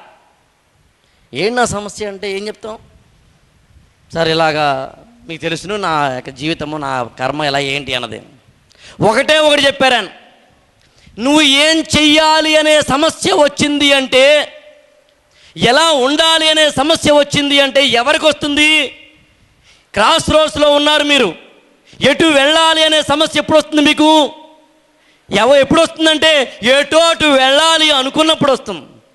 ఎటో అటు వెళ్ళాలి అనుకున్న వాడికి మాత్రమే ఎలా వెళ్ళాలి అనే సమస్య ఎలా అయితే వస్తుందో, నీకు అసలు ఏం చెయ్యాలనే సమస్య వచ్చిందంటే, నువ్వు ఎదగాలి అనుకుంటున్నావు కాబట్టి, బతకాలి అనుకుంటున్నావు కాబట్టి, వెళ్ళాలి అనుకుంటున్నావు కాబట్టి, చెయ్యాలి అనుకుంటున్నావు కాబట్టి వచ్చింది అని. అంటే నువ్వు నీ జీవితంలో ఎదగాలి ఆ రోజు నా గురువు నన్ను తీసుకొచ్చాడు, నన్ను ఆయన శిల్పంలా చెక్కాడు. ఎక్కువసేపు మాట్లాడేది మీకు తెలుసో తెలీదు, గంటసేపు మాత్రమే మాట్లాడారు ఆయన నాతో. మళ్ళీ ఆ తర్వాత మీరు ఆశ్చర్యపోయే చెప్తాను, నా గురువుతో మళ్ళీ ఇంతవరకు నేను రోజూ కలవడం ఉండదు, 1 వీక్ ఒకసారి కలవడం ఉండదు, 2 నెలలకోసారి కలవడం, 6 నెలలకో 7 నెలలకో 10 నెలలకో కలవడం ఉంటుంది. ఎన్నిసార్లు కలిసాము అన్నది కాదు, ఎంతసేపు విన్నాము అన్నది కాదు, ఎంతసేపు మాట్లాడాము అన్నది కాదు, అది మన జీవితాల్ని మార్చిందా లేదా అన్నది. మీరు ఈ 12 రోజుల పాటు విన్న తర్వాత ఒక్కటి కూడా మనలో మార్పు రాలేదు అంటే మనమే ఆ సీట్లో కూర్చోనక్కర్లేదు అని అర్థం. ఆ ఆత్మ పరిశీలన, ఆ ఆత్మ విమర్శ, మనల్ని మనం నిప్పుతో కడుక్కోవడం అలవాటు చేసుకుందాం. సున్నితంగా పెరిగే ప్రయత్నం చేయకండి. ఆ రోజు ఆయన ఒకటే చెప్పారు నా గురువు, నీ కష్టాలు వచ్చాయి బాగా అయింది, నీకు అప్పులు వచ్చాయి అద్భుతము, నువ్వు చచ్చిపోవాలనుకుంటే ఎప్పుడు చచ్చిపోతావు అని అడిగాడు ఆయన నన్ను. ఇదేంటి సార్ ఎప్పుడు చచ్చిపోతాను అడుగుతారేంటి? అవునా, ఎలాగూ చచ్చిపోవాలనుకుంటున్నావు కదా. ఎలాగూ చచ్చిపోవాలనుకుంటున్నావు అంటారు, మరి ఏం చేయమంటారు అని. చచ్చిపోవాలనే ఆలోచన అంటూ నీకు వస్తే బతకడానికి అర్హత లేదు అని అర్థం. 2, చచ్చిపోవాలని అనుకుంటున్నావు అంటే అర్థం నీ మీద నీ కమాండ్ లేదు అని అర్థం, నీ మీద నీకు ఎలాంటి ఒక ఆశ లేదు అని అర్థం. అసలు చచ్చిపోవాలి అనుకుంటున్నావు అంటే నీకంత దుర్బలుడు లేడు అని అర్థం. చాలామంది వాళ్ళ ఆత్మహత్యలు దాదాపుగా మీకు తెలుసో తెలీదో, భారతదేశానికి స్వాతంత్ర్యం ముందు కానీ, కనీసం బ్రిటిష్ వాళ్ళకి ముందు కానీ భారతదేశంలో ఆత్మహత్య అన్నది లేదు. నడి రోడ్డు మీద అమ్మాయిల మీద యాసిడ్ పోయడం లాంటివి లేవు. మీరు గమనించారో లేదో నాకు తెలియదు, కానీ హైదరాబాదులో యాసిడ్ పోయడం అనేది మొట్టమొదటిసారిగా 1991 జనవరి 24 జరిగింది. అంతవరకు లేవు అసలు. అంటే దాదాపు గత 25 ఏళ్ళలో. ఆ రోజు మనం కళ్ళు తెల్లది వెళ్ళాలి, సరే పక్కన పెడదాం. మొత్తం మీద ఒక గురువుని ఎంచుకోండి, మీరు ఒంటరి కాదు అని గుర్తుంచుకోండి. ఒక తాత ఉన్నాడు, ఆయనకు మనవరాలు, పాపం ఆమె తల్లిదండ్రులు లేరు, చనిపోయారు. పెంచుతున్నాడు ఆయన మనవరాలు. ఆమె పెరుగుతోంది, 15-16 సంవత్సరాల వయసు వచ్చింది. ఆమె కళ్ళు పోయినాయి, అంధురాలు, ఆమె బ్లైండ్. ఏం చేయాలో అర్థం కాలేదు తాతకి. దాంతో సరే అని ఆమె ఏదో కాస్త చిన్న జాబులను వాటిలోనూ పెట్టాడు. వాళ్ళ ఊరు నుంచి దాదాపు ఒక 14-15 కిలోమీటర్ల దూరంలో ఒక స్కూల్లో టీచర్ ఆమె వెళ్తోంది. రోజు తాత తీసుకెళ్తున్నాడు, దింపుతున్నాడు, రోజు తాత తీసుకెళ్తున్నాడు, దింపుతున్నాడు. ఓ రోజు తాత అన్నాడు మనవరాలతో, అమ్మ నేను దింపే ప్రోగ్రాం పెట్టుకోను, రేపటి నుంచి నువ్వు ఒంటరిగా వెళ్ళాలి అని. ఆమెకు ఒళ్ళు మండిందట. ఏం తాత, నాకేమో కళ్ళు లేవు, ఆడపిల్లని, అమ్మా నాన్న లేవు, నేనేమో ఒంటరిగా వెళ్ళాలా, నాకు ఏదైనా అయితే అని. తాత ఒకటే అన్నాడు, ఏదైనా అయితే అంటే నేనేం చేసేదేం లేదు, నువ్వు వెళ్ళక తప్పదు అని. నేను మాపో పోయిన తర్వాత మాత్రం ఒంటరిగానే జీవించాలి కదా అని. అరే ఇదేంటిది, సరే అని ఆమె రోజు వెళ్ళడం మొదలుపెట్టింది. మొదట్లో భయపడింది, ఏడ్చింది, మొత్తం మీద అలవాటు పడింది. ఒక 6 నెలలు పోయింది. ఆ రోజులాగా ఆమె ఆ రోజు బస్సు ఎక్కింది, బస్సులో వెళుతోంది. వెళ్ళిన తర్వాత హఠాత్తుగా బస్సు జస్ట్ స్టార్ట్ అయ్యేసరికి సడన్ బ్రేక్తో ఆగింది. కండక్టర్ తిట్టాడు, ఏమైనా బుద్ధిగా లేదా, 6 నెలల నుంచి ఎక్కుతున్నావు బస్సు, నువ్వు ఏ రోజైనా నువ్వు బస్సు ఎక్కావు కానీ ఇవాళ ఏంటి ఇలాగ దారుణంగా దీని కింద పడిపోతావేంటి, ముందు ఎక్కువ అన్నాడు. వెంటనే అవతల వ్యక్తి అనుకోలేదండి, నేను ఏది అనుకోకుండా ఎక్కేసాను, ఏమనుకోకండి అన్నాడు. ఇంతకీ ఆ వాయిస్ ఎవరిది అంటే, ఆ గొంతు ఎవరిది అంటే ఆ తాతదే. అంటే ఈ 6 నెలల పాటు తన మనవరాలిని ఒంటరిగా పంపిస్తున్న ఆమెకు కళ్ళు లేవు కానీ, ఆమె చూడటం లేదు కానీ, ఇతను మాత్రం ఆమెతోటి అకాంపనీ అవుతున్నాడు. దేవుడు కూడా అంతే, గురువు కూడా అంతే, అమ్మ కూడా అంతే, నాన్న కూడా అంతే. మీరు ఇక్కడ కూర్చున్నా, మీరు ఎక్కడ కూర్చున్నా, మీరు ఎంత దూరం వెళుతున్నా మీ పక్కనే ఉంటారు, మీకు తోడుగా ఉంటారు, మిమ్మల్ని ఎప్పుడూ దిశానిర్దేశం చేస్తూ ఉంటారు, మీ జీవితాన్ని మరింత బాగు చేసేందుకు ప్రయత్నం చేస్తూ ఉంటారు. అర్థం చేసుకోండి. కాబట్టి at any point of time గురువుని ఎంచుకోండి. మీకు ఎవరో ఒకరు తోడు, ఎవరో ఒక ఆదర్శం, ఎవరో ఒక స్కిల్ సెట్ని ఇచ్చే వాళ్ళని పెంచుకోండి. 2, ఇవాళ మనకి మరొకటి, మనం ప్రేమ గురించి మాట్లాడుతూ ఉన్నాం. థ్యాంక్స్ గివింగ్లో మీకు తెలుస్తుందో తెలీదో, ఇవాళ ఇలా మనం ఉండడానికి కారణం, ఇవాళ ఇలా మనం నిలబడ్డానికి కారణం, ఇవాళ ఇలా మనం బతకడానికి కారణం, ఇవాళ ఇలా మనం ఈ విధంగా డెవలప్మెంట్లోకి వెళ్ళడానికి కారణం భారతదేశాన్ని దిశానిర్దేశం చేసిన అనేక మంది, భగత్ సింగ్, చంద్రశేఖర్ ఆజాద్ లాంటి వాళ్ళు మొదలుకొని, అంబేద్కర్ లాంటి వాళ్ళు మొదలుకొని, కందుకూరి వీరేశలింగం, గురజాడ అప్పారావు, రాజా రామ్మోహన్ రాయ్ లాంటి వాళ్ళు మొదలుకొని అందరూను. ఇక్కడ ఉన్న వాళ్ళకి చాలామందికి బహుశా కందుకూరి వీరేశలింగం ఎవరో కూడా తెలియకపోవచ్చు అనుకోవడం. మీకు తెలిసినో తెలియదో, ఒకప్పుడు ఇదే తెలుగు నేలలో భారతదేశంలో కూడా ఒక 100, 150, 170 సంవత్సరాల కిందట దాదాపు 8-9 సంవత్సరాల వయసులోనే అష్టవర్షాత్ భవేత్ కన్య అని చెప్పి ఆడపిల్లకి పెళ్ళిళ్ళు చేసేవారు. ఆమెకి 8 ఏళ్ళు దాటి కాస్త 10 ఏళ్ళు 12 ఏళ్ళు అలా వచ్చరికి భర్తకేమో 80 ఏళ్ళు, ఈవిడికేమో 8 ఏళ్ళు. వాడు కాస్త ఈమెకి 18 ఏళ్ళు 20 ఏళ్ళు వచ్చేసరికి గుట్టుకు మన్నేవాడు, బాల్చి ఎక్కడుందని చూసుకుని మరీ తన్నేసి వెళ్ళిపోయేవాడు. ఈమె వైధవ్యం పొందారు, బొట్టు తీసేసేవారు, ముండనము చేసేవారు, ఏదో వేసేవారు, ఆమెని ఒక పూట మాత్రమే తినమనేవారు, ఒక పూట మాత్రమే ఆమె పడుకోవాలి. అసలు దారుణమైన పరిస్థితి. ఉదయం ఎప్పుడో 4-4కో 3:30కో లేవాలి, లేచి ఆమె ఇంటి పని అంతా చెయ్యాలి. ఎవరికైనా కనిపిస్తే అపశకనం అని చెప్పి, నేను సభా మర్యాద కాదు కాబట్టి పదాలు వాడటం లేదు. అలాంటి ఆ రోజుల్లో ఉన్న స్త్రీలు పడ్డ కన్నీటి గాథల్ని విని అర్థం చేసుకుని ఏడ్చి బాధపడి ఏదో ఒకటి స్త్రీ జాతికి చేయాలి అనుకుని వితంతు పునర్వివాహాలు కావచ్చు, బాల్య వివాహాల నిషేధం కావచ్చు, సతీసాగమన నిషేధం కావచ్చు, లాంటి వాటి కోసం పోరాడి ఛాందసత్వం వాళ్ళ బాధలన్నీ ఎదుర్కొని, రాళ్ల దెబ్బలు తిని, విమర్శలు ఎదుర్కొని, తమ ఆస్తుల్ని కూడా జాతికి పంచిపెట్టి వచ్చిన మహామహిమాన్వితమైన వ్యక్తులు వాడు. ఇవాళ ప్రతి ఆడపిల్ల ఇంట్లోంచి బయటకు వస్తోంది అంటే వాళ్ళు కన్న కలలు, వాళ్ళు స్వప్నించిన స్వప్నాలు ఎంతమందికి తెలుసును ఆ విషయం? రాజా రామ్మోహన్ రాయ్ కావచ్చు, స్వామి దయానంద సరస్వతి కావచ్చు, లేకపోతే ఈశ్వరచంద్ర విద్యాసాగర్ కావచ్చు, కందుకూరి వీరేశలింగం కావచ్చు, గురజాడ అప్పారావు కావచ్చు, ఎంతమందికి తెలుసును ఇవాళ వాళ్ళ గురించి? మీకు తెలుసునో తెలియదో, పేపర్లు చూస్తుంటే మనకి ఆ విధంగా అనిపించడం లేదా? మాయమైపోతున్నాడమ్మా మనిషన్నవాడు అనిపించడం లేదా? ఎక్కడో చిన్న తేడా జరుగుతుంది అనిపించడం లేదా? మీకు ఎప్పుడు మన సొసైటీని చూస్తుంటే ఒక విధమైన కన్నీరు కార్చడం లేదా? సొసైటీలో స్త్రీల మీద మీరు ఈ మధ్యకాలంలో పేపర్లు చూడటం లేదా? ఇవాళ బహుశా సాక్షి పేపర్ చూసారా మీరు ఎవరైనా? అందులో ప్రణీత గురించి ఒక స్టోరీ వచ్చింది. దాదాపు 3-4 సంవత్సరాల కిందట వరంగల్లో యాసిడ్ దాటికి గురైన ఒక అమ్మాయి ఇవాళ జీవితంలో మళ్ళీ ఆ బాధల్లోంచి బయటపడి పెళ్లి చేసుకుని బెంగళూరులో ఆమె నివసిస్తోంది అని. ఎంత ఆదర్శవంతమైన, ఎంత గుండెని ఆనందపరిచిన సంఘటన. ఎంత దారుణాలు జరుగుతున్నాయి, ఎన్ని రకాలుగా ఎక్స్ప్లాయిటేషన్ జరుగుతోంది. మనలో ఎక్కడో మార్పు రావాలి, మీలోంచి ఆ మార్పు రావాలి. మీరు మాత్రమే చేయగలరది. ఎక్కడ, ఎప్పుడు, ఎలా ఉండాలో నేర్చుకుందాం. గురువు వస్తే ఎలా గౌరవించాలో నేర్చుకుందాం. అమ్మతో ఎలా మాట్లాడాలో నేర్చుకుందాం. నాన్నతో ఎలా గౌరవించాలో నేర్చుకుందాం.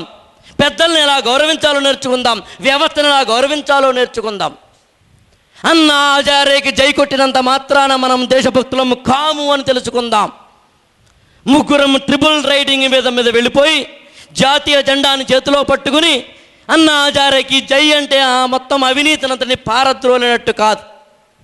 మళ్ళీ మళ్ళీ మళ్ళీ చెప్తున్నాను, దేశ స్వాతంత్ర్యం కోసం తమ ప్రాణాల్ని పణంగా పెట్టిన వాళ్ళు మనకి ఆదర్శమూర్తులు కావాలి. మీకోసం, మన కోసము ఇవాళ ఇలా ఉండడానికి కారణభూతులైన ప్రతి ఒక్కళ్ళ చరిత్ర తెలుసుకుందాం. మనకి పూర్వం ఏం జరిగిందో తెలుసుకుందాం. ఆంధ్రదేశాన్ని పరిపాలించిన వాళ్ళు, శాతవాహనులు మొదలుకొని మొన్నటి వాళ్ళ వరకు ఏం జరిగిందో తెలుసుకోండి. చరిత్ర తెలుసుకోండి, సంస్కృతి తెలుసుకోండి. ఆంధ్రుడిగా పుట్టినందుకు ఆనందించు, ఆంధ్రుడిగా పుట్టినందుకు గౌరవించు, తెలుగువాడిగా పుట్టినందుకు గౌరవించు, తెలుగువాడిగా పుట్టినందుకు గొప్పగా గర్వానికి ఫీల్ అవు, భారతీయుడిగా పుట్టినందుకు గర్వించు. ఏ దేశంలో ఉన్నాయి చెప్పండి? మొత్తం ప్రపంచ దేశాల్లో ఏ దేశంలోనూ కూడా మనకి ఉన్నన్ని పండగలు లేవు, మనకి ఉన్నన్ని పుస్తకాలు లేవు, మనకి ఉన్నన్ని శాఖలు లేవు, మనకి ఉన్నంత వైవిధ్యం లేదు, మనకి ఉన్నన్ని అద్భుతమైన కారణం ఏదైనప్పటికీ. కారణం ఏదంటే ఇక్కడ కారణాలకి స్పేసు టైము నాకు లేదు కాబట్టి చెప్పట్లేదు. భూమధ్య రేఖకు చాలా దగ్గరగా మరీ దూరంగా కాకుండా ఉండడం అనే జాగ్రఫికల్ అడ్వాంటేజ్. హిమాలయ పర్వతాలు మూడు వైపులా నీళ్లు అనే ఒక జాగ్రఫికల్ అడ్వాంటేజ్. భారతదేశానికి ఇవాళ బీటెక్, ఎంటెక్ చేసిన వాళ్ళు ఎంతమందికి ఈ చరిత్ర తెలుసును? మీరు ఎప్పుడైనా గమనించారా? నేను మళ్ళీ మళ్ళీ చెప్తున్నాను మిత్రులారా,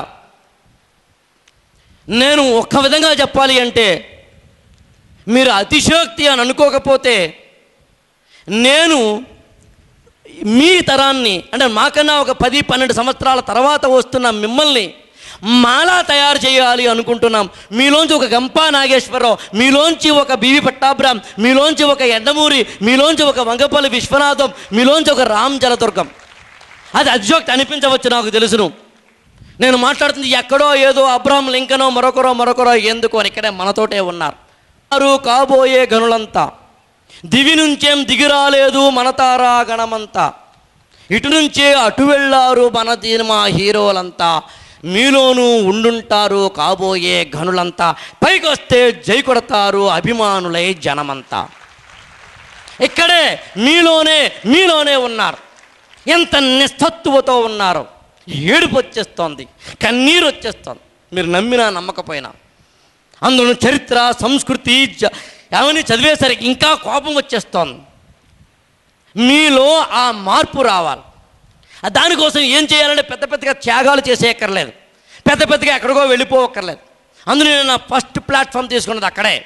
మీరు 60 ఏళ్ల వయసుకి ఎందుకు అన్నాను అంటే, 60 ఇయర్స్ కనుక మిమ్మల్ని మీరు డిజైన్ చేసుకున్నప్పుడు, మీరు ఒక సెంటర్ ఆఫ్ ఎక్సలెన్స్ అయినప్పుడు, మీరు ఒక ఇన్స్పిరేషన్ అయినప్పుడు, మీరు ఇతరులకు ఉపయోగపడే వ్యక్తి అయినప్పుడు, మీరు మీ కుటుంబ సభ్యులు ఇలాంటి కొడుకు పుట్టాలి లేదా కూతురు పుట్టాలని అమ్మా నాన్న అనుకున్నప్పుడు, ఇలాంటి మొగుడు లేదా ఇలాంటి భార్య నాకు దొరకాలి 7 జన్మలకి అనే ఒక మన స్పౌజ్ అనుకున్నప్పుడు, ఇలాంటి నాన్న ఉండాలి, నాకు ఇలాంటి అమ్మ ఉండాలి అని కూతురో కొడుకో అనుకున్నప్పుడు, మా అక్కంటే ఇలా ఉండాలి, మా అన్నయ్యంటే ఇలా ఉండాలి, మా చెల్లంటే ఇలా ఉండాలి, మా తమ్ముడంటే ఇలా ఉండాలి అని మీ అన్న తమ్ములో అక్క చెల్లెళ్ళలో అనుకున్నప్పుడు, మీ పక్కింటి వాళ్ళు ఇదిగో ఇలా ఉండాలిరా అని అనుకున్నప్పుడు, మీరు మిమ్మల్ని చూసి ఎదుటి వ్యక్తి, దయచేసి మళ్ళీ మళ్ళీ మళ్ళీ నొక్కి చెప్తున్నాను, ఎదుటి వ్యక్తి మిమ్మల్ని చూసినప్పుడల్లా ఏదో ఒక ఇన్స్పిరేషన్ గుండెల్లో పెట్టుకు వెళితే మన జీవితంకి అర్థం, లేకపోతే వ్యర్థం. మీరు ఇతరులకు ఇన్స్పిరేషన్ అవ్వాలి. మీరు చాలా గొప్పవాళ్ళు కావాలి. కష్టం వస్తే కుంగిపోయేవాళ్ళు మీరు కాకూడదు. భయం వస్తే బెంగ పెట్టుకునేవాడు మీకు కాకూడదు. సర్వసన్నద్ధమైన సైనికులు కావాలి. ఇక్కడ కూర్చున్న సీట్లో కూర్చున్న ప్రతి ఒక్కళ్ళు అలా తయారవ్వాలి. అది మా కోరిక. మీరు ఎక్కడికి వెళ్ళినా నేను చెప్పాల్సిన అవసరం లేదు. కొంతమంది కలిస్తే ఎందుకు కలిసేవరా అనిపిస్తుంది. బ్యాంకు దేనికి వెళ్తాం, మేనేజర్ లోపల కూర్చుని ఉంటాడు, ఏదో రాసుకుంటుంటాడు, మనం అడుగుతాం ఆయన్ని, ఆయన ఎప్పుడు అంటాడు, మనకి ఉక్రోషం వస్తుంది, కానీ తప్పదు, లోన్ ఇవ్వాలి, వాడు రుణం ఇవ్వాలి, లేదా దారుణం అయిపోతుంది మన జీవితం, ఏం చేయాలో తెలియక మళ్ళీ అడుగుతాం. కానీ లోపల బయటకు వచ్చేస్తాం మాట అంటాం, వీడా అన్నాము అంటే మన జీవితం వ్యర్థము అని అర్థం. తిరగేయచ్చు మనం కూడా. కొంతమంది లోపలికి వెళ్ళినప్పుడు సూయి అని అడగకుండా తోసికెళ్ళిపోతారు. తమ పనే ముందు కావాలనుకుంటారు, తమ జీవితం బాగుంటే చాలనుకుంటారు, ఏదైనాను ఎక్కడైనాను ఎలాగైనాను. కాబట్టి మనం అలా ఉండద్దు. ఇంపాక్ట్ స్టూడెంట్స్ అలా ఉండద్దు. ఇక్కడ చదువు తెలుసుకొని, ఇక్కడ ఈ జ్ఞానం నేర్చుకుని మీరు అలా ఉండద్దు. మీరు నడుస్తున్నప్పుడు, మీరు కూర్చున్నప్పుడు, మీరు మాట్లాడుతున్నప్పుడు, మీరు ఎవరితో ఏదైనా చేస్తున్నప్పుడు మీరు మీరు మీరు ఒక గొప్ప వ్యక్తిలాగా మీ చుట్టూ ఒక కాంతి పుంజములా ఉండేలా తయారు చేసుకోండి. మీరే ఒక కాంతి పుంజంగా ఉండేలా తయారు చేసుకోండి. దేవుళ్ళ పటాలు చూడండి, అలా చూసినప్పుడు ఏదో కొద్దిగా రాముడికి కృష్ణుడికి ఏదో ఇలా వేస్తూ ఉంటాడు. మనకు కూడా ఉంటుంది, మీకు తెలుసునో తెలియదో, దాన్ని ఆరా అంటారు, AURA. మన చుట్టూ కూడా ఒక కాంతి వలయం ఉంటుంది. మనం కనుక ఎదగడం మొదలు పెడితే, మనం చిరునవ్వులు చిందించడం మొదలు పెడితే, మనం గొప్పవాళ్ళం కావడం మొదలు పెడితే, మనం ఉన్నత స్థితికి వెళ్ళడం మొదలు పెడితే, మనం ఉత్తమ స్థితికి వెళ్ళడం మొదలు పెడితే, మన ఇన్స్పిరేషన్ సోర్స్గా ఉండడం మొదలు పెడితే, మన చుట్టూ కూడా ఆరా ఉంటుంది. ఎప్పుడూ కూడా అది సంపాదించుకునే ప్రయత్నం చేయండి. మిమ్మల్ని చూసిన ఎవరైనా సాల్యూట్ అనేలా చేయండి. మీరు ఇంతకుముందు కూడా చాలా సందర్భాలు చెప్పడం జరిగింది, మీరే ఒక కంపెనీకి అధిపతి అవ్వాలి అని డిసైడ్ అవ్వండి. మీరే నలుగురికి భోజనం పెట్టే స్థాయికి వెళ్ళాలి అని డిసైడ్ అవ్వండి. మీలోనే ఏదో ఒక శక్తి ఉందని దాన్ని వెలికి తీయడం మీ బాధ్యత అని గుర్తించండి. మీరు ఒక విలువల సంపుటి అవ్వండి. మీరు ఒక కాంతి పుంజం అవ్వండి. ఈ మొత్తము అంతా ప్రాసెస్ ఒకటి ఉంది అని గుర్తించండి. దీనికి రెండవది, పుస్తకాలు చదవడం అలవాటు చేసుకోండి. జ్ఞానము కనుక పొందడం మొదలు పెడితే మనలో మీలో చాలామంది బహుశా కాన్సన్ట్రేషన్గా చదవడము అనేది మనకు అలవాట్లేదు. నాకు తెలిసినంత వరకు పుస్తకం ఓపెన్ చేస్తాం, పుస్తకం ఓపెన్ చేసిన వెంటనే అది ఏదైనా కావచ్చు, సెల్ ఫోన్ మోగుతుంది లేదా మెసేజ్ వస్తుంది. మనం 33 రూపాయలు వేస్తే వాడు 3000 మెసేజ్లు ఫ్రీగా ఇస్తాడు. మనం ఓ రోజు సాయంత్రం పూట ఇంపాక్ట్ క్లాస్ విన్న తర్వాత మన ఎమోషన్స్ అంతా ఎలాగైనా చదవాలి, ఎలాగైనా గొప్పవాడిని అవ్వాలి అని చెప్పి మనం కూర్చొని చదవడం మొదలు పెడతాం. లేదా ఏదో గంపా సార్ ఎవరో చెప్పినట్టుగా నోట్స్ రాయమన్నారు కాబట్టి రాయడం కోసం అంతా రెడీ చేసి పెట్టుకుంటాం. ఈ లోపల సెల్ ఫోన్ మోగుతుంది, అవతల నుంచి హాయ్ మెసేజ్ వచ్చింది. వెంటనే మనం హలో అని మనం మెసేజ్ పెట్టాం. అవతల వాళ్ళు ఏం చేస్తారు, మీరు ఏం చేస్తున్నావు నువ్వు అని, మనం ఏం చేయటం లేదు అని మనం ఖాళీగా ఉన్నాం అని అవతల వాళ్ళు ఇంకేంటి విశేషాలు అని వీళ్ళు ఇలా మాట్లాడుకోవడమే మొత్తంతో గడిచిపోతుంది. ఉపయోగం ఏముంది? ఎవరి కోసం అది? ఏం చేస్తున్నాం మనం? ఒకసారి కనుక పుస్తకం ఓపెన్ చేస్తే, చదవడం మొదలు పెడితే, మీరు గమనించారో లేదో కానీ మీరు ఇవాళ కానీ ఎప్పుడైనా కానీ సెషన్లో కూర్చున్నప్పుడు కూడా మీ మొత్తం, నేను మొదటి రోజున కూడా చెప్పడం జరిగింది, ఇక్కడ ఎవరైనా ఏదైనా చెబుతున్నప్పుడు అందరూ ఒకలాగే స్వీకరించారు. మీకు తెలుసునో తెలియదో, కొంతమంది 100% స్వీకరిస్తారు, కొంతమంది 20% స్వీకరిస్తారు. అందరూ కూర్చుంటారు, కొంతమంది పడుకుంటారు, హాయిగా గొడవే లేదు. అలా కాకుండా ఉండడమే మీకు మీరు ట్యూన్ చేసుకోవడం. అచింత్యం, అమోఘం, అమేయం, క్షణికమై శాశ్వతమైన దివ్యానుభవము అంటారు. ఒకానొక దివ్యానుభవాన్ని పొందగలగాలి చదువుతున్నప్పుడు. ఒకానొక దివ్యానుభవాన్ని అంటే మనం అలా పుస్తకం ఓపెన్ చేసి ఉన్నప్పుడు, ఎవరితో ఏదైనా మాట్లాడుతున్నప్పుడు, ఏదైనా ఒక సెషన్ వింటున్నప్పుడు మనల్ని మనం మర్చిపోగలిగిన, మన యొక్క conscious mind, sub conscious mind మర్చిపోగలిగిన, మొత్తం మందంతా మర్చిపోగలిగి మనము పుస్తకం మాత్రమే, మనము సెషన్ మాత్రమే, మనము మాటలు మాత్రమే, మనము చెప్తున్న ఎసెన్స్ మాత్రమే గుండెల్లోకి వెళ్ళగలిగేంతలాగా మనం చేయగలిగితే అది కాన్సన్ట్రేషన్ అంటే. అది మనం నేర్చుకునే విధానం అంటే, అది మనం చేయాల్సిన తీరంటే ఎంతమంది చేస్తున్నాం, ఎంతమంది అలా ఉంటున్నాం, ఎంతమంది దాన్ని పసిగట్టగలుగుతున్నాం. మీరు ఒక విలువల సంపుటిగా ఉండడం అంటే అంత ఆర్ద్రత ఉంది, అంత దాని వెనకాల బ్యాక్గ్రౌండ్ ఉంది. అంత మాత్రమే కాదు, మరొకటి కూడా, మీరు ఏ రోజునైతే మీ మొత్తం జీవితానికి సంబంధించిన కెరీర్ అనండి, మీ భవిష్యత్ అనండి, మీకు సంబంధించనండి ప్లానింగ్ అనండి, లేకపోతే మరొకటి అనండి, దాన్ని 3 ప్రధాన పాయింట్లతోటి కనుక ముడిపెట్టుకోకపోతే వృధా. 1, మీరు విజన్. 2, ఆ విజన్తో పాటు మీరు తీసుకోవాల్సిన కొన్ని ప్రికాషన్స్. 3, మీరు దానికి సంబంధించిన ఏ కార్యక్రమాలైతే, ఏ చర్యలైతే, ఏ యాక్టివిటీస్ అయితే చేయాలో వాటి ఏ రోజునైతే ఇవి చేసుకోలేదో సమయం వృధా, వేస్ట్, చేసేదేమీ ఉండదు. మీరు మీ యొక్క యాక్టివిటీస్ని, మీ అంతర్గతమైన శక్తిని అవలోకనం చేసుకునే ప్రయత్నం చేయండి. మీలో ఉన్న ఆ శక్తిని, దాన్ని వెలికి తీసే ప్రయత్నం చేయండి. ఒక జాతికి ఉపయోగపడే, సంఘానికి ఉపయోగపడే వ్యక్తులుగా తీర్చిదిద్దుకునే ప్రయత్నం చేయండి. ఇవాళ కాదు రేపటి సంఘం, ఇవాళ కాదు రేపటి జీవితం, ఇవాళ కాదు రేపటి యొక్క మొత్తం భారతదేశ భవిష్యత్ అంతా మీలోనే, మీ చేతుల్లోనే ఉంది అని గుర్తించండి.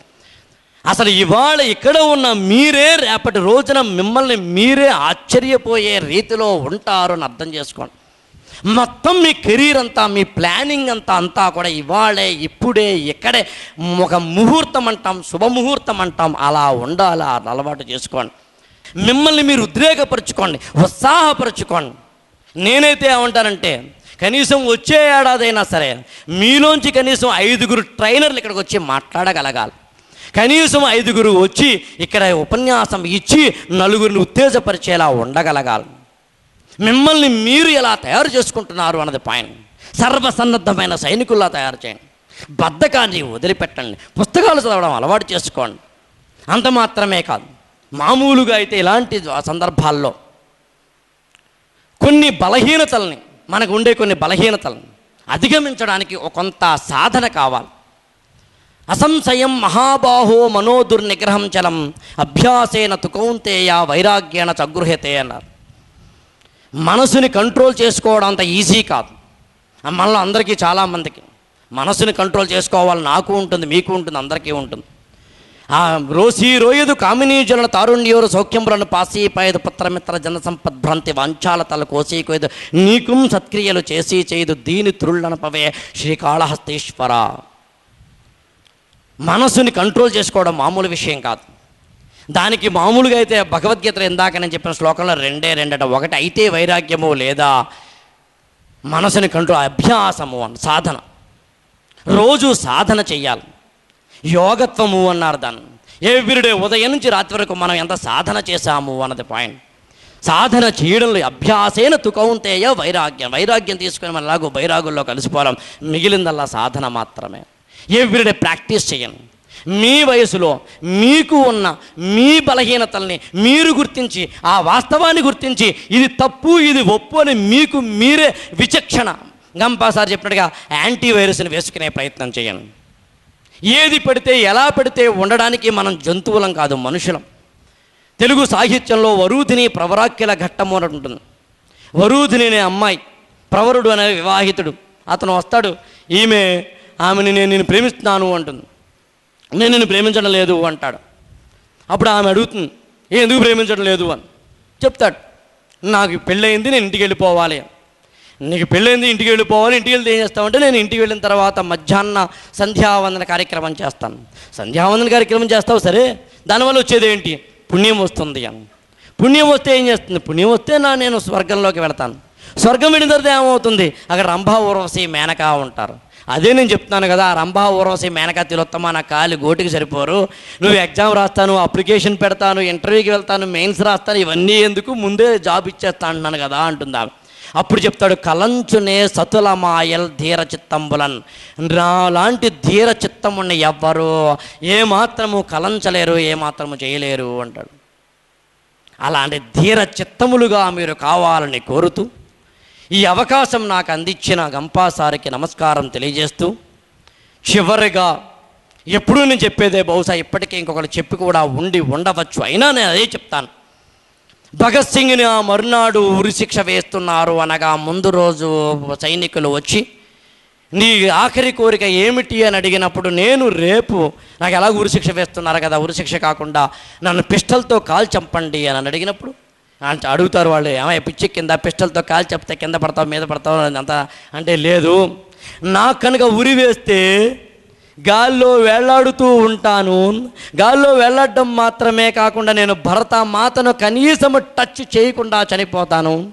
కానీ నేను కనుక మీరు నన్ను పిస్టల్తో కాలిస్తే నేల మీద దొర్లుతాను, నేల మీద పొర్లుతాను, నా భరతమాత యొక్క ప్రతి మట్టి రేణువు నా దేహంలోని ప్రతి కణకణాన్ని క్షణక్షణము నా దేహంలోని ప్రతి అంగాన్ని తాకుతుంది, భరతమాత ఒడిలో చనిపోతాను, అది నాకు అంటాడు. మీరు భగత్ సింగ్లు కావాలి, మీలోంచి ఒక జాషువా రావాలి, మీలోంచి ఒక ఝాన్సీ లక్ష్మీబాయి రావాలి, మీలోంచి ఒక రాణి రుద్రమదేవి రావాలి, మీకు కాకతీయులు ఏం చేశారో తెలియాలి, మీకు ఒక శ్రీకృష్ణ దేవరాయలు ఏం చేశాడో తెలియాలి, మీకు కొమరం భీం ఏం చేశాడో తెలియాలి, మీకు మన తెలుగు వాళ్ళు చేసినది ఏమిటో తెలియాలి. ఒకతను చనిపోయాడట, స్వర్గానికి వెళ్ళాడు, లోపలికి ఎంట్రీ పాస్ లేదు, లోపలికి వెళ్ళాలి, నువ్వు తెలుగు అదొక route only for Telugu people. అతను ముందుకు వెళ్తుంటే వాడు వెళ్ళలేలేదు, పాస్ ఉందా అన్నాడు. ఏం తేలేదు సార్, అయితే కుదరదు అని. అదేంటి సార్, నేను తెలుగు వాడిని తెలుగులో మాట్లాడుతున్నానంటే, అదేం కుదరదు, ఆధార్ కార్డు ఉంటే లోపల పంపిస్తాను లేదా లేదు అని. ఏం చేయాలో అర్థం కాలేదు.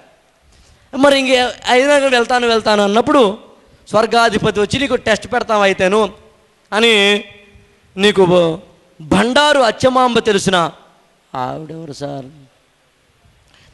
నీకు జాషువా తెలిసిన ఆయన ఎవరు సార్, నీకు శ్రీశ్రీ తెలిసిన ఆయన ఎవరు సార్, నీకు కాకతీయులు వాళ్ళెవరు సార్, నీకు తెలుగు జాతి అంటే ఏమిటో గర్వించదగిన శ్రీకృష్ణదేవ ఆయన ఎవరు సార్, ఎంతమంది తెలుగు ప్రముఖుల గురించి నీకు తెలియదంటే నువ్వు గ్యారంటీ తెలుగువాడు, వేసుకో లోపలికి వెళ్ళిపో అని ఆట. మనం అలా బతకద్దు. చిన్న లవ్ స్టోరీ చెప్తాను. కుంతల శాతకర్ణి అని తెలుగులో శాతవాహనుల కాలంలో ఒక రాజు ఉండేవాడు. ఆయనకి సంస్కృతం రాదు, తెలుగు మాత్రమే వచ్చు. తెలుగు అనకూడదు, అప్పుడు దేశీయ భాష అనేవారు తెలుగుని. ఆయన పెళ్లి చేసుకున్నాడు ప్రేమించి. ఆమెకు సంస్కృతమే వచ్చు, తెలుగు రాదు, అంటే దేశీయ భాష. కమ్యూనికేషన్ గ్యాప్ అయినా కానీ ఏదో కాంప్రమైజ్ అయ్యి కాపురం చేస్తున్నారు, బాగానే నడుస్తోంది. ఓ రోజు ఇద్దరు నదిలో స్నానం చేస్తుంటే మనవాడు ఇలాగ ఆమె మీద నీళ్లు పోస్తున్నాడు. నీళ్లు పోస్తుంటే ఆమె మోదకే తాడహ అని. అర్థం కాలేదు, మోదకే తాడహ అంటాడు, మోదకే తాడహ ఏంటి అమ్మ అంటోంది అని. వెళ్ళిపోయాడు. మొత్తం మీద తన మంత్రులందరినీ పిలిచాడు. మా ఆవిడ ఇంత స్నానం చేస్తుంటే మోదకే తాడహ అంది, అంటే ఏమిటి అని. వీళ్ళకి అర్థం కదా, ఆమె సంస్కృతంలో మాట్లాడింది, వీళ్ళకి సంస్కృతం రాదు. అయినా రాజుగారు అడిగిన తర్వాత చెప్పబోతే తల తీసేస్తాడని, ఏం చేయాలో తెలియదు. అందులో పని చేద్దామని వాళ్ళు, సార్ మోదకాలు అంటే ఉండ్రాళ్ళు, తాడనము అంటే కొట్టడం, మోదకే తాడహ అంటే ఉండ్రాళ్ళతో కొట్టు. బహుశా మీ ఆవిడ మీరు నీళ్లతో కొడుతుంటే నీళ్లతో కొట్టకండి, ఉండ్రాళ్ళతో కొట్టు అని ఉండాలి. అరే ఇదేదో బాగుంది అని చెప్పి ఆయన ఉండ్రాళ్ళు తెప్పించాడు. సాయంత్రం అయ్యేసరికి రాణిగారి యొక్క అంతఃపురానికి ఉండ్రాళ్ళు వస్తూనే ఉన్నాయి, గుట్టలు గుంపలు గంపలు. ఆయనకు అర్థం కాలే. ముగ్గుని పిలిచి రారా వచ్చాడు, చేతులు కట్టుకున్నాడు. ఏంటిది అంటే ఉండ్రాళ్ళు అన్నాడు. ఉండ్రాళ్ళు కనిపిస్తున్నారా, కళ్ళున్నాయి నాకు, ఎందుకు ఇవి అని. ఎందుకంటావేంటి, నువ్వు మార్నింగ్ ఇవాళ మోదకే తాడహ అన్నా కదా, ఉండ్రాళ్ళతో కొట్టమన్నావు కదా, తెప్పించాను అన్నట్టు. అరే నా కర్మ కాలిందిరా, నా భాష నీకు అర్థం కాదు, నీ భాష నాకు అర్థం కాదు. నేను మోదకై మా ఉదకై తాడహ అన్నాను. నేను మా అంటే వద్దు, ఉదకము అంటే నీళ్లు, తాడనము అంటే కొట్టడం. నీళ్ళతో కొట్టద్దు, నీళ్ళతో కొట్టద్దు, నీళ్ళతో కొట్టద్దు అన్నాను కానీ నేను మా ఉదకే తాడహ అన్నాను కానీ మోదకే తాడహ అనలేదు. అప్పుడు ఆ రోజు ఆయన అవమానపడి ఆ రోజు నుంచి తెలుగు భాషని పక్కన పెట్టేసి సంస్కృత భాషను మాత్రమే అధికార భాషగా, రాజభాషగా చేసి ఆ రోజు నుంచి ఇవాళ వరకు మనం పరాయి భాషలు మాత్రమే గొప్ప భాషలనే ఫీల్ అవుతున్నాం తప్ప మన భాష గొప్పది అని ఫీల్ అయ్యే పరిస్థితిలో లేకపోవడం, దాన్ని తగ్గిద్దాం. అలా వద్దు. 2, ఒకతను కిళ్ళి వేసుకోవాలనుకున్నాడు. షాప్కి వెళ్ళాడు. అక్కడ ఒక అమ్మాయి ఉంది, 18 ఏళ్ళు ఉంటాయి. ఆమెను అడిగాడు, కాస్త పాన్ తీసే. ఆమె తమలపాకులో సున్నం రాస్తోంది. మనవాడు కొంచెం చిలిపి కాస్త ఆమె ఏదో ఒక వెటకారం మాట అంటే బాగుంటుంది కదా అని ఆమెని సున్నం జాగ్రత్తగా వేయి, దవడ పేలిపోద్ది అన్నాడు. అంటే సున్నం ఎక్కువ వేయకు, నేను వేసుకుంటే నా దవడ పేలిపోతుంది ఒక అర్థం, నీ దవడ పేలిపోతుంది అని మరొక అర్థం. సరే, బాగానే ఉంది. మనమే తెలివైనవాడు అనుకుంటే ఎట్లాగా? అక్కడ ఒక అరటిపళ్ళ గెల ఉంది, తిప్పుతోంది ఆమె. అతను తిప్పుతున్నాడు. ఏదైనా పండు బాగుంటే తిందాము, తిన్న తర్వాత పాన్ వేసుకుందామని. ఆమెంది గెల మీద చెయ్యేకు, పళ్ళు రాలిపోతాయని. ఒక అర్థం ఈ పళ్ళు రాలిపోతాయని, ఇంకో అర్థం నీ పళ్ళు రాలిపోతాయి అని. మాటల చమత్కారంతో చిత్త మెచ్చట భయశూన్యమో, శీర్ష మెచ్చట ఉత్తుంగమో, జ్ఞాన మెచ్చట ఉన్ముక్తమో, గృహ ప్రాచీవరమతన ప్రాంగణ తలమున దివారాత్ర మృత్తికా రేణువుల క్షుద్రఖండములు కాదో, వాక్కు లెచ్చట హృదయోద్గచోస్పశము నుండి వెలువడుచుండునో, కర్మధార అజస్ర సహస్ర శత విధాల చరితార్థంపై అనివారిత స్తోత్రంపై దశ దిశల వెలువడుచుండునో, తల్లి భారతి అటువైపు నా సమాజాన్ని తీసుకువెళ్ళు అంటాడు రవీంద్రనాథ్ ఠాగూర్ గీతాంజలిలో. దీన్ని తెలుగులోకి అనువదించిన వాళ్ళు. నా అక్షరాలు కన్నీటి జడులలో తెలిసే దయా పారావతాలు, నా అక్షరాలు వెన్నెల్లో ఆడుకునే అందమైన ఆడపిల్లలు అంటాడు తిలక్. కాబట్టి మన తెలుగు వాళ్ళ గురించి, తెలుగు నేల గురించి, ఈ సంస్కృతి గురించి నేర్చుకునే ప్రయత్నం చేయండి. ఎందుకు మన పండుగలు ఎలా ఉన్నాయి?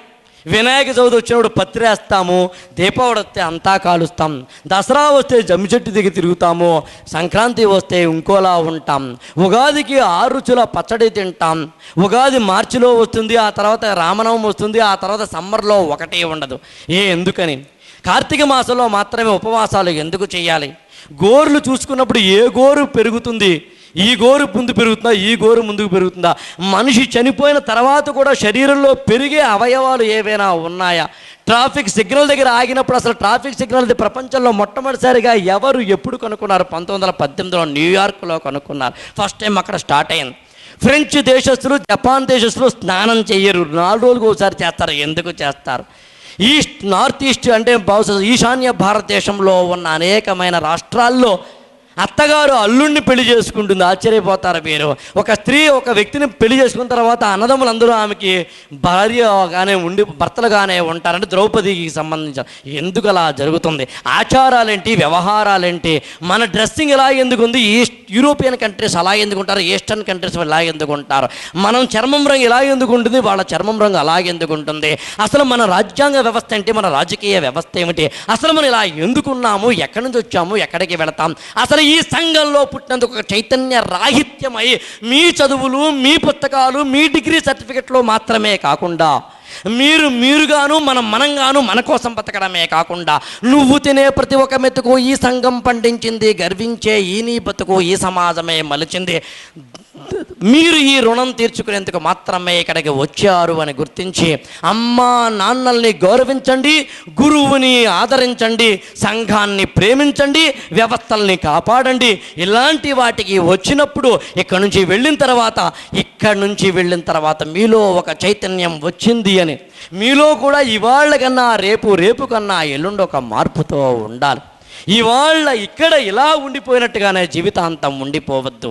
నేనైతే ఇంకా కొంచెం కసిగా కోరుకుంటాను. మీరు ఆశ్చర్యపోయే విషయం, మీరు వచ్చే ఏడాది 2014లో ఇక్కడికి వచ్చి మీ యొక్క విజయ గాథను చెప్పండి.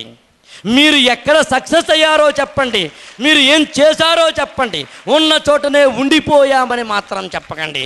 అందరూ చెప్పాలి, కనీసం 151 మందినా చెప్పండి. ఎందుకంటే అప్పటికి 150వ జన్మదినం అవుతుంది స్వామి వివేకానందది. కాబట్టి అలా చేసే ప్రయత్నం చేయండి. అప్పుడు మాత్రమే మేము మాట్లాడాలనుకున్న 4 మాటలు మీతో మాట్లాడడానికి అవకాశం ఉంటుంది.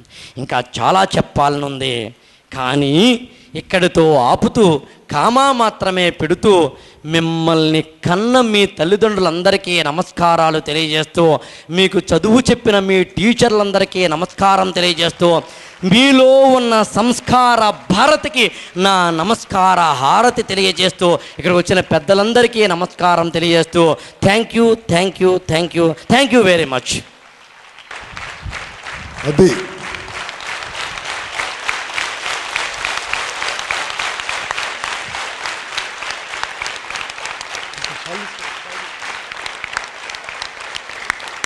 మా అమ్మాయి పేరు సిరి వెన్నెల, మా గురువుగారి పేరు సిరి వెన్నెల. గురువుకి అంతకన్నా ఏ రుణం తీర్చుకుంటాం? గురువు అని అందే పదాన్ని అందుసార్లు చెప్పడానికి కారణం అది.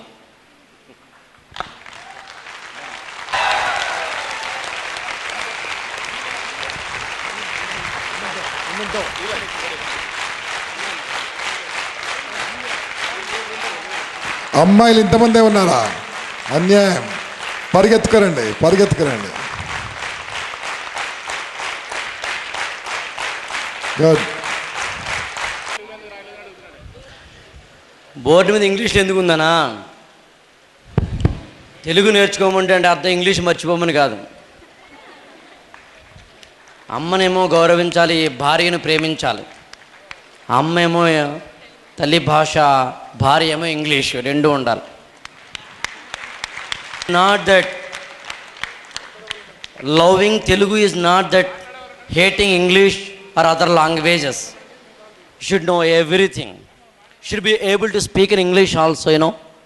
You should be able to use the idioms of English also. You should be native, you should be fluent at English also.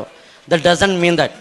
Only thing is that వ్యక్తిత్వ వికాసము అంటే సాధారణంగా అదర్ దాన్ ఇంగ్లీష్ అంటే అంటే మన ఏపీకి సంబంధించిన భారతదేశానికి సంబంధించిన వాటిని మాత్రమే ఉదాహరణలుగా తీసుకునే ఒక ట్రెండ్లోంచి తెలుగు వైపు కూడా తీసుకురావాలనేది నా ఉద్దేశం.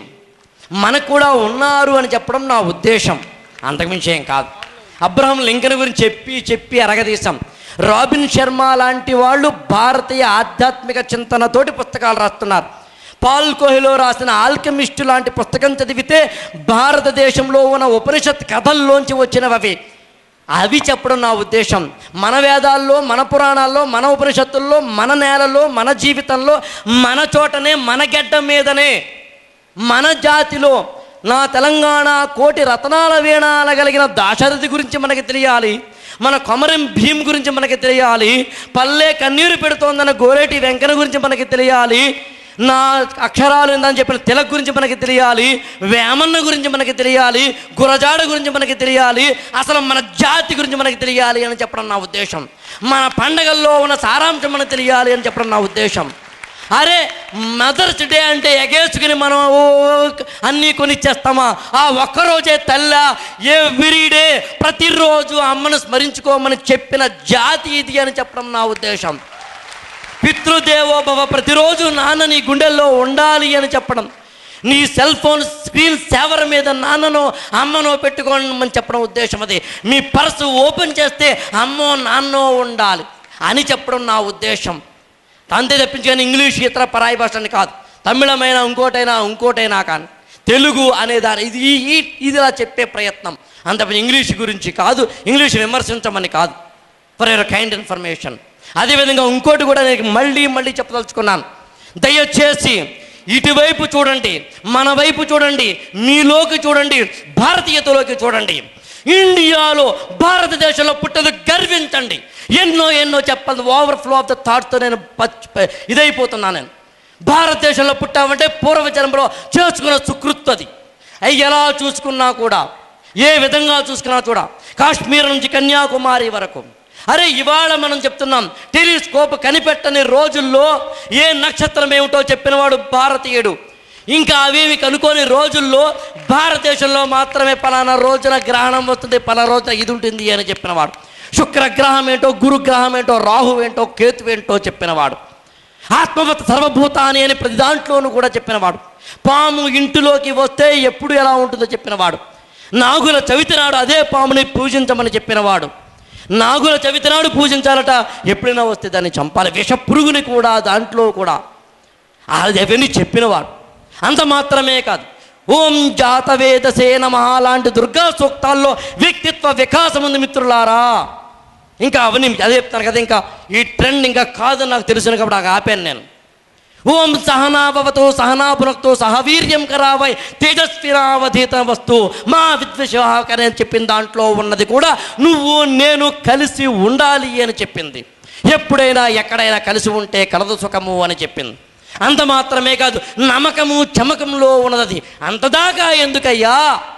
వినాయక చవితి వ్యక్తిత్వ వికాసం, శ్రీరామ నవమి వ్యక్తిత్వ వికాసం, చదువుల కోసం సరస్వతిని, గండాల కోసం గణపతిని, ఉగ్ర రూపం కోసం శివుణ్ణి, లయకారుడిగాను స్థితి కోసం విష్ణుమూర్తిని, మేఘాలలో అన్నిట్లోనూ కూడా దేవుణ్ణి, మట్టి రేణువులో కూడా దేవుణ్ణి, అడుగడుగున గుడి ఉంది, అందరిలో గుడి ఉంది, ఆ గుడిలో దీపం ఉంది, అది ఏ దైవము అని చెప్పింది. మనిషిగా చూడమని చెప్పిన జాతి ఏదైనా ఉందనేది భారత జాతి మాత్రమే. ఈ నేలకి మాత్రమే సాధ్యం. కార్తీక మాసంలో ఎందుకు ఉపవాసాలు పెట్టారు? సమ్మర్లో పండగలు లేవు అసలు. శ్రీరామనవమి అయిపోయిన తర్వాత జూన్లో మళ్ళీ వర్షాలు కురిసేంత వరకు పండగలు లేవు మనకి. సమ్మర్లో పెట్టలేదు, చికాకుగా ఉంటుంది కాబట్టి. శీతాకాలంలో పెట్టారు. కార్తీక మాసం బాగా తింటే అది అరగదు కాబట్టి ఉపవాసము అన్నారు.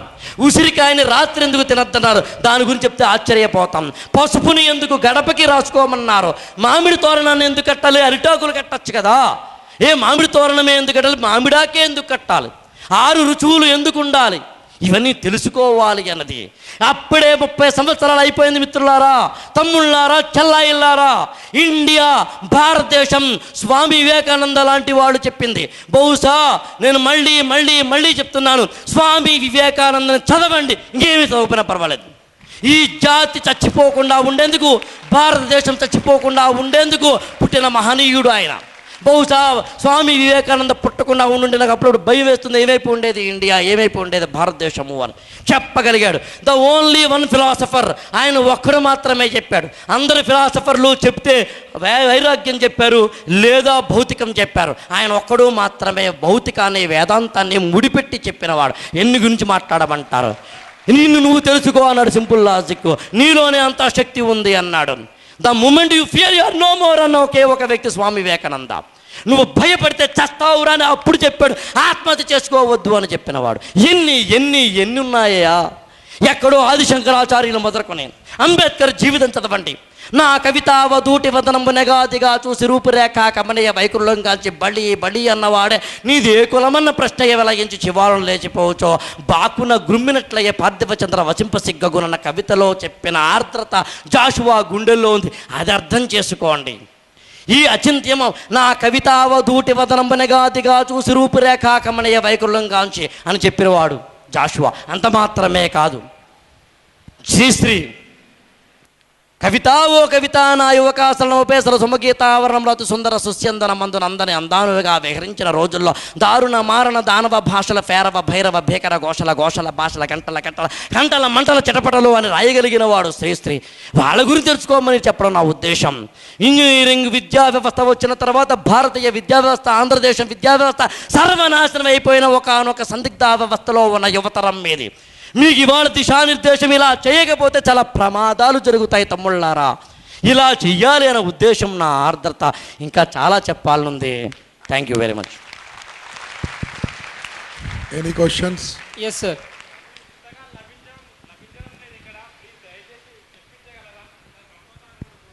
నా పుస్తకాలు రేపు పెడతానండి. నేను రాసిన పుస్తకాలు కొన్ని అవైలబుల్ లేవు, బట్ కొన్ని అవైలబుల్ చేస్తాను తప్పనిసరిగా. ష్యూర్ అండి. సార్ నా క్వశ్చన్ ఏంటంటే, ఇస్తాను. మార్పును స్వాగతించాలి, మార్పును అంగీకరించాలి, మార్పును కోరుకున్నవాడే విజేత అంటారు కదా సార్. ఈ మార్పు గురించి ఇంకొంచెం వివరంగా చెప్పగలరు? మార్పు అంటే రెండు రకాలు. ఒకటి మన యొక్క అస్తిత్వాన్ని కోల్పోయేలా చేసేది, ఇంకొకటి మార్పు నువ్వు ఇప్పుడు కన్నా గొప్పగా ఎదిగేది. ఒక మాటలో చెప్పాలి అంటే మార్పు అనే దానికి సంబంధించి అది ఇమ్యూనిటీ లాంటిది. లోపలికి వైరస్ వస్తే మంచిది, అది ఎక్కువ వస్తే ప్రమాదం. లోపలికి వైరస్ వస్తే లోపల యాంటీబాడీస్తో అది తన్నుకుంటే ఇమ్యూనిటీ పెరుగుతుంది. మార్పు అనేది అలాంటిది. ఇవాళ ఇప్పటికే మీకు స్పష్టంగా చెప్పాలి అంటే ఇవాళ వస్తున్న మార్పు మాత్రం మన నెగిటివ్ ట్రెండ్లోనే ఉన్నాం, పాజిటివ్ ట్రెండ్లో లేం. ఇవాళ జరుగుతున్న మార్పు అంతా నెగిటివ్ ట్రెండ్ మాత్రమే. మన ఫిలాసఫీలు, మన సైకాలజీలు, అవన్నీ కూడా మారిపోతున్న వ్యవస్థలో మాత్రం మనం ఉన్నాం. ఇది మాత్రం హర్షించదగ్గది కాదు. ఇంకా ఎనీ డౌట్స్? నమస్కారం సార్. సమాజం చెడిపోతుంది చెడిపోతుంది చెడిపోతుంది అని బాధపడే వాళ్ళు తప్ప బాధ్యత వహించే వాళ్ళు ఎవరు లేరా? ఉంటే వాళ్ళు ఎవరు? Very good question. యాక్చువల్గా నేను అనుకోవడం, సార్ సమాజం పాడైపోతుందని చెప్పడం కాకుండా ఏం చెయ్యాలి, లేదా ఇంకొంచెం స్పష్టం చెప్పాలంటే నేను వ్యక్తిగతంగా సమాజం పాడైపోతోంది అని పదే పదే నెగిటివ్ స్టేట్మెంట్, పెసిమిస్టిక్ స్టేట్మెంట్, నిరాశాపూరితమైన స్టేట్మెంట్ ప్రత్యేకంగా స్పష్టంగా ఇచ్చే వ్యక్తులు నేను ఒకడిని. అయితే మీరు అడిగారు ఎవరు స్వీకరించాలి అని. ఎవరో ఒకరైతే స్వీకరించాలి. ఫస్ట్ మనం స్వీకరించామా లేదా అన్నది ఇంపాక్ట్ ప్రోగ్రాంలే తీసుకోండి. ఇది కాదా ఇంపాక్ట్ ప్రోగ్రాం ద్వారా మారిన వాళ్ళు వందలాది మంది ఉన్నారు. నేను నా చెవుల ద్వారా వినన్న కళ్ళ ద్వారా చూశాను. ఈ అమీర్పేటలో ఒకసారి ఒక స్టూడెంట్ నాకు కనిపించినప్పుడు, ఒక వ్యక్తి, ఆయన మార్కెటింగ్లో ఉంటాడు, కనిపించినప్పుడు ఆయన ఏదో అడిగాడు నన్ను, మామూలుగా ఎక్కడో చూశారట నన్ను అన్నప్పుడు నేను చెప్పాను, ఇంపాక్ట్ గురించి చెప్పాను ఆయనకి. ఇప్పుడు ఆయన ఇక్కడ వాలంటీర్ ఇప్పుడు అక్కడ ఎంత ఆనందంగా ఉన్నాడో. దేశానికి ఉపయోగపడలేదా? జాతికి ఉపయోగపడలేదా? రేపొద్దున మీరు కారా? మీ కాలేజీల్లో మీరు ఇలాంటి సెంటర్లు ఓపెన్ చేయండి. ఇంపాక్ట్ అని మీరు కూడా మీ కాలేజీలో ఇంపాక్ట్ ఫలానా ఏదో నెంబర్ వేసుకుని ఫలానా కాలేజీ అని పెట్టుకోండి. అక్కడ కూడా మీరు చేయండి. ఎవరో వచ్చి మాత్రం ఏమీ చేయరు. మా వ్యక్తిగా అంటారా? మా వ్యక్తిగా వస్తున్నాము, చేస్తున్నాం. నేను 5 బ్లైండ్ స్టూడెంట్స్ చదివిస్తున్నాను. నేను ఏమండి, బాధ్యత వహించేపటికే గ్రేటర్ హైదరాబాద్ మున్సిపాలిటీ ఇంత పెద్ద హాల్ను ఫ్రీగా ఇచ్చింది. ఇది బాధ్యత కదా? ఎప్పుడన్నా గవర్నమెంట్ ఇంత అద్భుతమైన ఎప్పుడన్నా ఇచ్చారా? చూడండి, అంటే మనం పని చేయడానికి ముందుకు వస్తే పని చేయడానికి చాలామంది ముందుకు వస్తారు. మార్పు ఇవన్నీ ఎక్కడి నుంచి వస్తాయి? లోపల నుంచి రావాలి. మరి మీరు అడగవచ్చు, సార్ ఎప్పుడు మారుతారు సార్ అంటే, త్రేతాయుగంలో మారలేదు, అప్పుడు కొంతమంది మారలే, ద్వాపరయుగంలో కొంతమంది మారలే, ఇప్పుడు కూడా కొంతమంది మారలే, ఫ్యూచర్లో కొంతమంది మారరు. ఎందుకంటే మారుతున్న మార్పుతో పాటు మారేవాడే మనిషి అవుతాడు, మనుగడ సాధిస్తాడు. If it change with change change, if you don't change with change, change will change you to change. Better before change survey change will exchange you. అర్థం కాలే? నువ్వు మారుతున్నావు నువ్వు మారకుంటే మార్పు చేత మార్చబడతావు. కాబట్టి మార్చకముందు నువ్వు మారిపో. నీతో ఎంతవరకు మారిపో, ఇంగ్లీష్ మారిపో, తెలుగు మారిపో, ఏదో ఒకటి మారిపోతూ ఉండు. మారిపో, లేకుంటే పారిపో. ఓకే. నా phone number 9849311109. 9849311109. Email ID akella.raghavendra@yahoo.com. AKELLA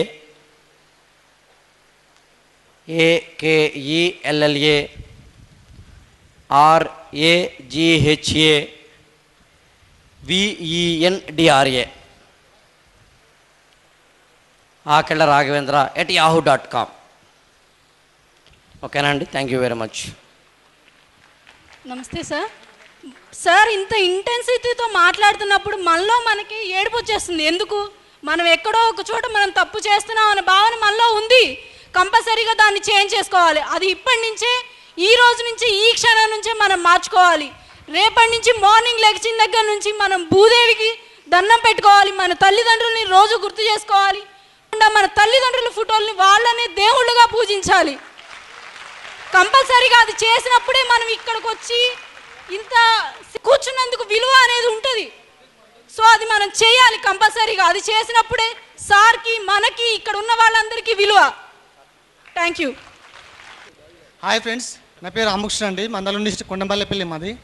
2011లో నేను ఇంపాక్ట్ క్లాసెస్ ఆన్లైన్లో చూశాను. నేను 2011 అండ్ 12 ఆన్లైన్లో చూశాను. నేను ఆన్లైన్లో చూసి 10 మందిని మార్చాలనే ఒక ఉద్దేశంతో మార్పు రూరల్ డెవలప్మెంట్ సొసైటీ అని ఒక ఆర్గనైజేషన్ ఏర్పాటు చేశాను నేను.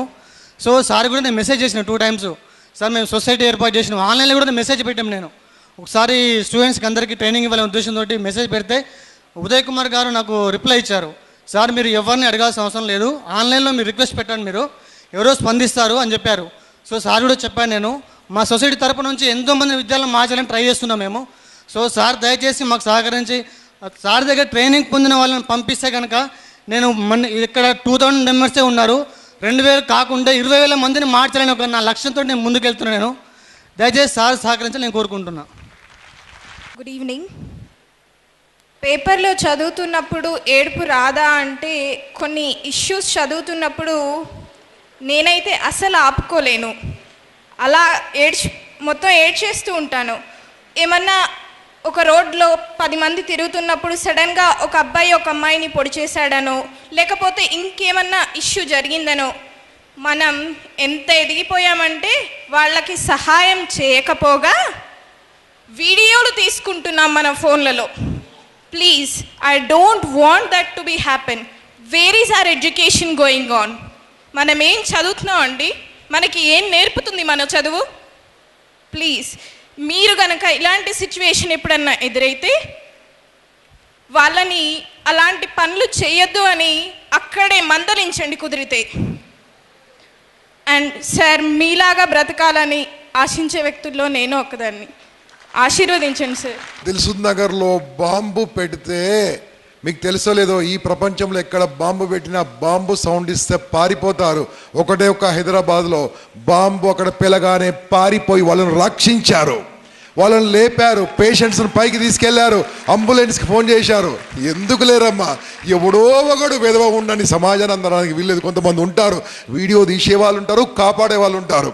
మనం కాపాడే వర్గం. సార్ బాంబు అనడానికి గుర్తొచ్చిందండి. నేను దిల్సుఖ్ నగర్, ఆ బాంబు పేలుడు శబ్దం నేను కూడా మా ఇంట్లో కూర్చొని విన్నాను.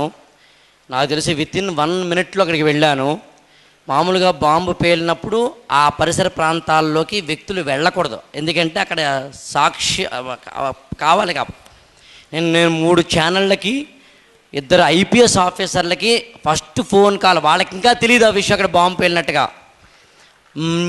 అప్పుడు మా ఇంట్లో అనుకోకుండా 8 మంది 9 మంది స్టూడెంట్స్ ఉన్నారు. అందరం కలిసి అంబులెన్స్కి ఇతరత్ర వాటికి ఫోన్లు చేసి, నేను ఆశ్చర్యపోయిన స్టూడెంట్స్లో ఎంత యాక్టివ్నెస్ ఉంటారా, ఇంతలా ఏదైనా ఇంకో బాంబు పెట్టడం భయపడుతూ ఉంటాం. అర్థమైంది మీకండి? కాబట్టి ఇందాక సార్ చెప్పినట్టుగానే మంచితనం ఉంది, లోపల ఉండిపోతుంది. ఎవరికి వాళ్ళం విడివిడిగా ఉండిపోయాం, కలిస్తే సరిపోతాం, అంతకంటే ఏం అక్కర్లేదు. లోపల ఉంది తడి, దాన్ని కదుపుదాం. మానవత్వం ఉంది, దాన్ని లేపుదాం. మనిషి చచ్చిపోతున్నాడు, కాపాడదాం, మనిషిని తీద్దాం. అందులో నాకు తెలుసును, నా మాటలు కొన్ని మీకు అర్థం కావని. I know that. ఎప్పుడు అర్థమవుతాయి కూడా చెప్పండి, చెప్తాను. 10 ఏళ్ల తర్వాత అర్థమవుతాయి, 15 ఏళ్ళ తర్వాత అర్థమవుతాయి, 20 ఏళ్ళ తర్వాత అర్థమవుతాయి, అంతే అది. So first of all good evening అండి. నా పేరు శివ. ఈ మధ్యలో ఒక సినిమా వచ్చిందండి, బస్ స్టాప్. దాని ట్యాగ్ వచ్చేసి లవర్స్ అడ్డా. బట్ నా జీవితంలో, నా లైఫ్ స్టైల్లో నాకున్న అమీర్పేటీస్ బస్ స్టాప్, ఆ బస్ స్టాప్ కింద ట్యాగ్ శ్రీ ఆకేళ్ల రాఘవేంద్ర సార్. ఎందుకంటే నా జీవితాన్ని బస్ స్టాప్లో కలిశారు. బస్ స్టాప్లో కలిసి నా తర్వాత సార్తో షేక్ హ్యాండ్ ఇచ్చా. మరోసారి ఇచ్చా sir, thank you. Shake hand ఇచ్చా. దాని తర్వాత ఈ షేక్ హ్యాండ్ ద్వారా తర్వాత వచ్చింది పెద్ద shake hand, powerful shake hand. దాని తర్వాత అక్కడ కూర్చున్నారు పెద్ద మహానుభావులు, గురువులు అనమాట. సో ఇలాంటి అందరి వల్ల నేను ఇంపాక్ట్ జాయిన్ అయ్యాను, వచ్చాను లాస్ట్ ఇయర్ 2012లో. దాని తర్వాత నాకు అనిపించింది, లైఫ్లో చనిపోతే నా పేరు కూడా ప్రతి జిల్లాలో ప్రతి ఊర్లో ఉండాలని నేను కోరుకున్నాను. అదేవిధంగా ప్రయత్నం చేస్తున్నాను, ముందుకెళ్తున్నాను. ఫ్రెండ్స్, ఇది నేను గంటాపదం చెప్పగలను సార్, మీరు నాకు ఆశీర్వదిస్తే. 100% వితిన్ 1 yearలో తక్కువ ప్రతి విలేజ్లో ఒక 1000 విలేజ్లో వెళ్ళి నేను ట్రైనింగ్ ఇవ్వాలి ఇలాగే అని నేను కోరుకుంటున్నాను. ఇది 100% చేసి ప్రూవ్ చేసి చూపిస్తాను. ఆల్రెడీ 12,000 2012 నుండి కొన్ని ట్రైనింగ్స్ ఇస్తూ వచ్చాను. అదే కాకుండా జనవరి 2013 నుండి మా అసోసియేషన్ కొంత ఫ్రెండ్స్ ఉన్నామన్నమాట. అందరం రూపాయి జమ చేసి ప్రతి నెల అనాథ ఆశ్రమానికి వెళ్ళి కొంత ఫుడ్ డొనేట్ చేసి వస్తున్నాము. సో ఇంకా 2014లో చేయాలని కోరుకుంటూ ముగిస్తున్నాను. Thank you very much. ముందుగా ఆకేల రాఘవేందర్ గారికి నా కృతజ్ఞతలు అండి. ఆయన మాట్లాడే గ్రాటిట్యూడ్ గురించి చెప్పగానే నాకు ఆయన కాళ్ళ మీద పడిపోవాలనిపించింది. అసలు నిజంగా ఆయన మనిషి కాదు, ఆయన కదలాడుతున్న ఒక దేవుడు. నేను గుళ్ళోకి వెళ్ళడం కంటే కూడా ఇలాంటి దైవం, ఇలాంటి దేవుడుని పూజించాలి. వాళ్ళు చెప్పే మాటలే మనం ఇంప్లిమెంట్ చేసేయాలి. అదే మనకు దేవుడిచ్చిన గ్రాట్యూడ్ అనుకుంటా. అందులో భాగంగా ఇంకొక ఆయన చెప్పాడు, సమాజానికి ఎవరు ఏమీ చేయట్లేదని. అసలు ఎవరు ఏమి చేయకపోతే మనం ఇంత అద్భుతమైన పరిస్థితిలో ఇప్పుడు హాయిగా సేఫ్టీగా మనం అనుకునేవి చేయగలుగుతున్న ఈ వాతావరణం ఇది రావడానికి ఎంతో ఇప్పటికీ చాలామంది చనిపోయిన వాళ్ళనే గుర్తుపెట్టుకుంటాం మనం. ఆయన చాలా ఎన్టీ రామారావు గారు ఉన్నప్పుడు ఎంత గొప్పవాడో, అప్పుడు ఉన్నప్పుడు ఎంతో బండబూతులు తిట్టేవాళ్ళు. ఇప్పుడు ఆయన ఎంతో దేవుడైన ఆయన గొప్పతనాలు ఇప్పుడు చెప్తున్నాడు. ఎన్నోసార్లు చనిపోయిన తర్వాతనే మనం గుర్తిస్తున్నాం. కానీ ఇలా లైవ్గా వీళ్ళు కండ్ల ముందు కదలాడుతున్న దేవుళ్ళని మనం ఎంతోమంది ఉన్నారు ఇప్పుడు ఈ సమాజం కూడా. మిలిటరీలోనే కాదు, పోలీస్ డిపార్ట్మెంట్ మాదిరి జడ్జీలలో కూడా ఎంతో నీతి నిజాయితీతో మెలిగే వాళ్ళు ఉన్నారు. కాబట్టి మనం ఎన్నో ఒకటి కాకపోతే ఒకటి వెలుగులోకి ఎన్నో వస్తున్నాయి. కాబట్టి అటు ఆలోచించాలి. ఇక నా పరంగా నేను 2007 స్టూడెంట్. అప్పటి నుంచి లోక్సత్తా పార్టీలో 3 years ఎంతో కష్టపడి రాష్ట్ర వ్యాప్తంగా మంచి పరిపాలన కోసం కష్టపడ్డాను. సికింద్రాబాద్ ప్రెసిడెంట్గా 3 years పనిచేశాను. నేను కూడా అంటే రోడ్డు ప్రమాదాల గురించి భారతదేశంలో క్రైమ్ అనేది లేని భారతదేశాన్ని చూడాలని, దానికోసం ఈ పర్సనాలిటీ డెవలప్మెంట్ క్లాస్ ఇంతమంది 1000 మందికి అందింది. ఎంత అద్భుతమైన ఫీలింగ్ మనందరిలో వచ్చిందో. ఇది దేశవ్యాప్తంగా రావాలంటే టెక్స్ట్ బుక్లో 6th to 10th క్లాస్ విధిగా ప్రభుత్వం ఒక సబ్జెక్టును పెట్టాలి.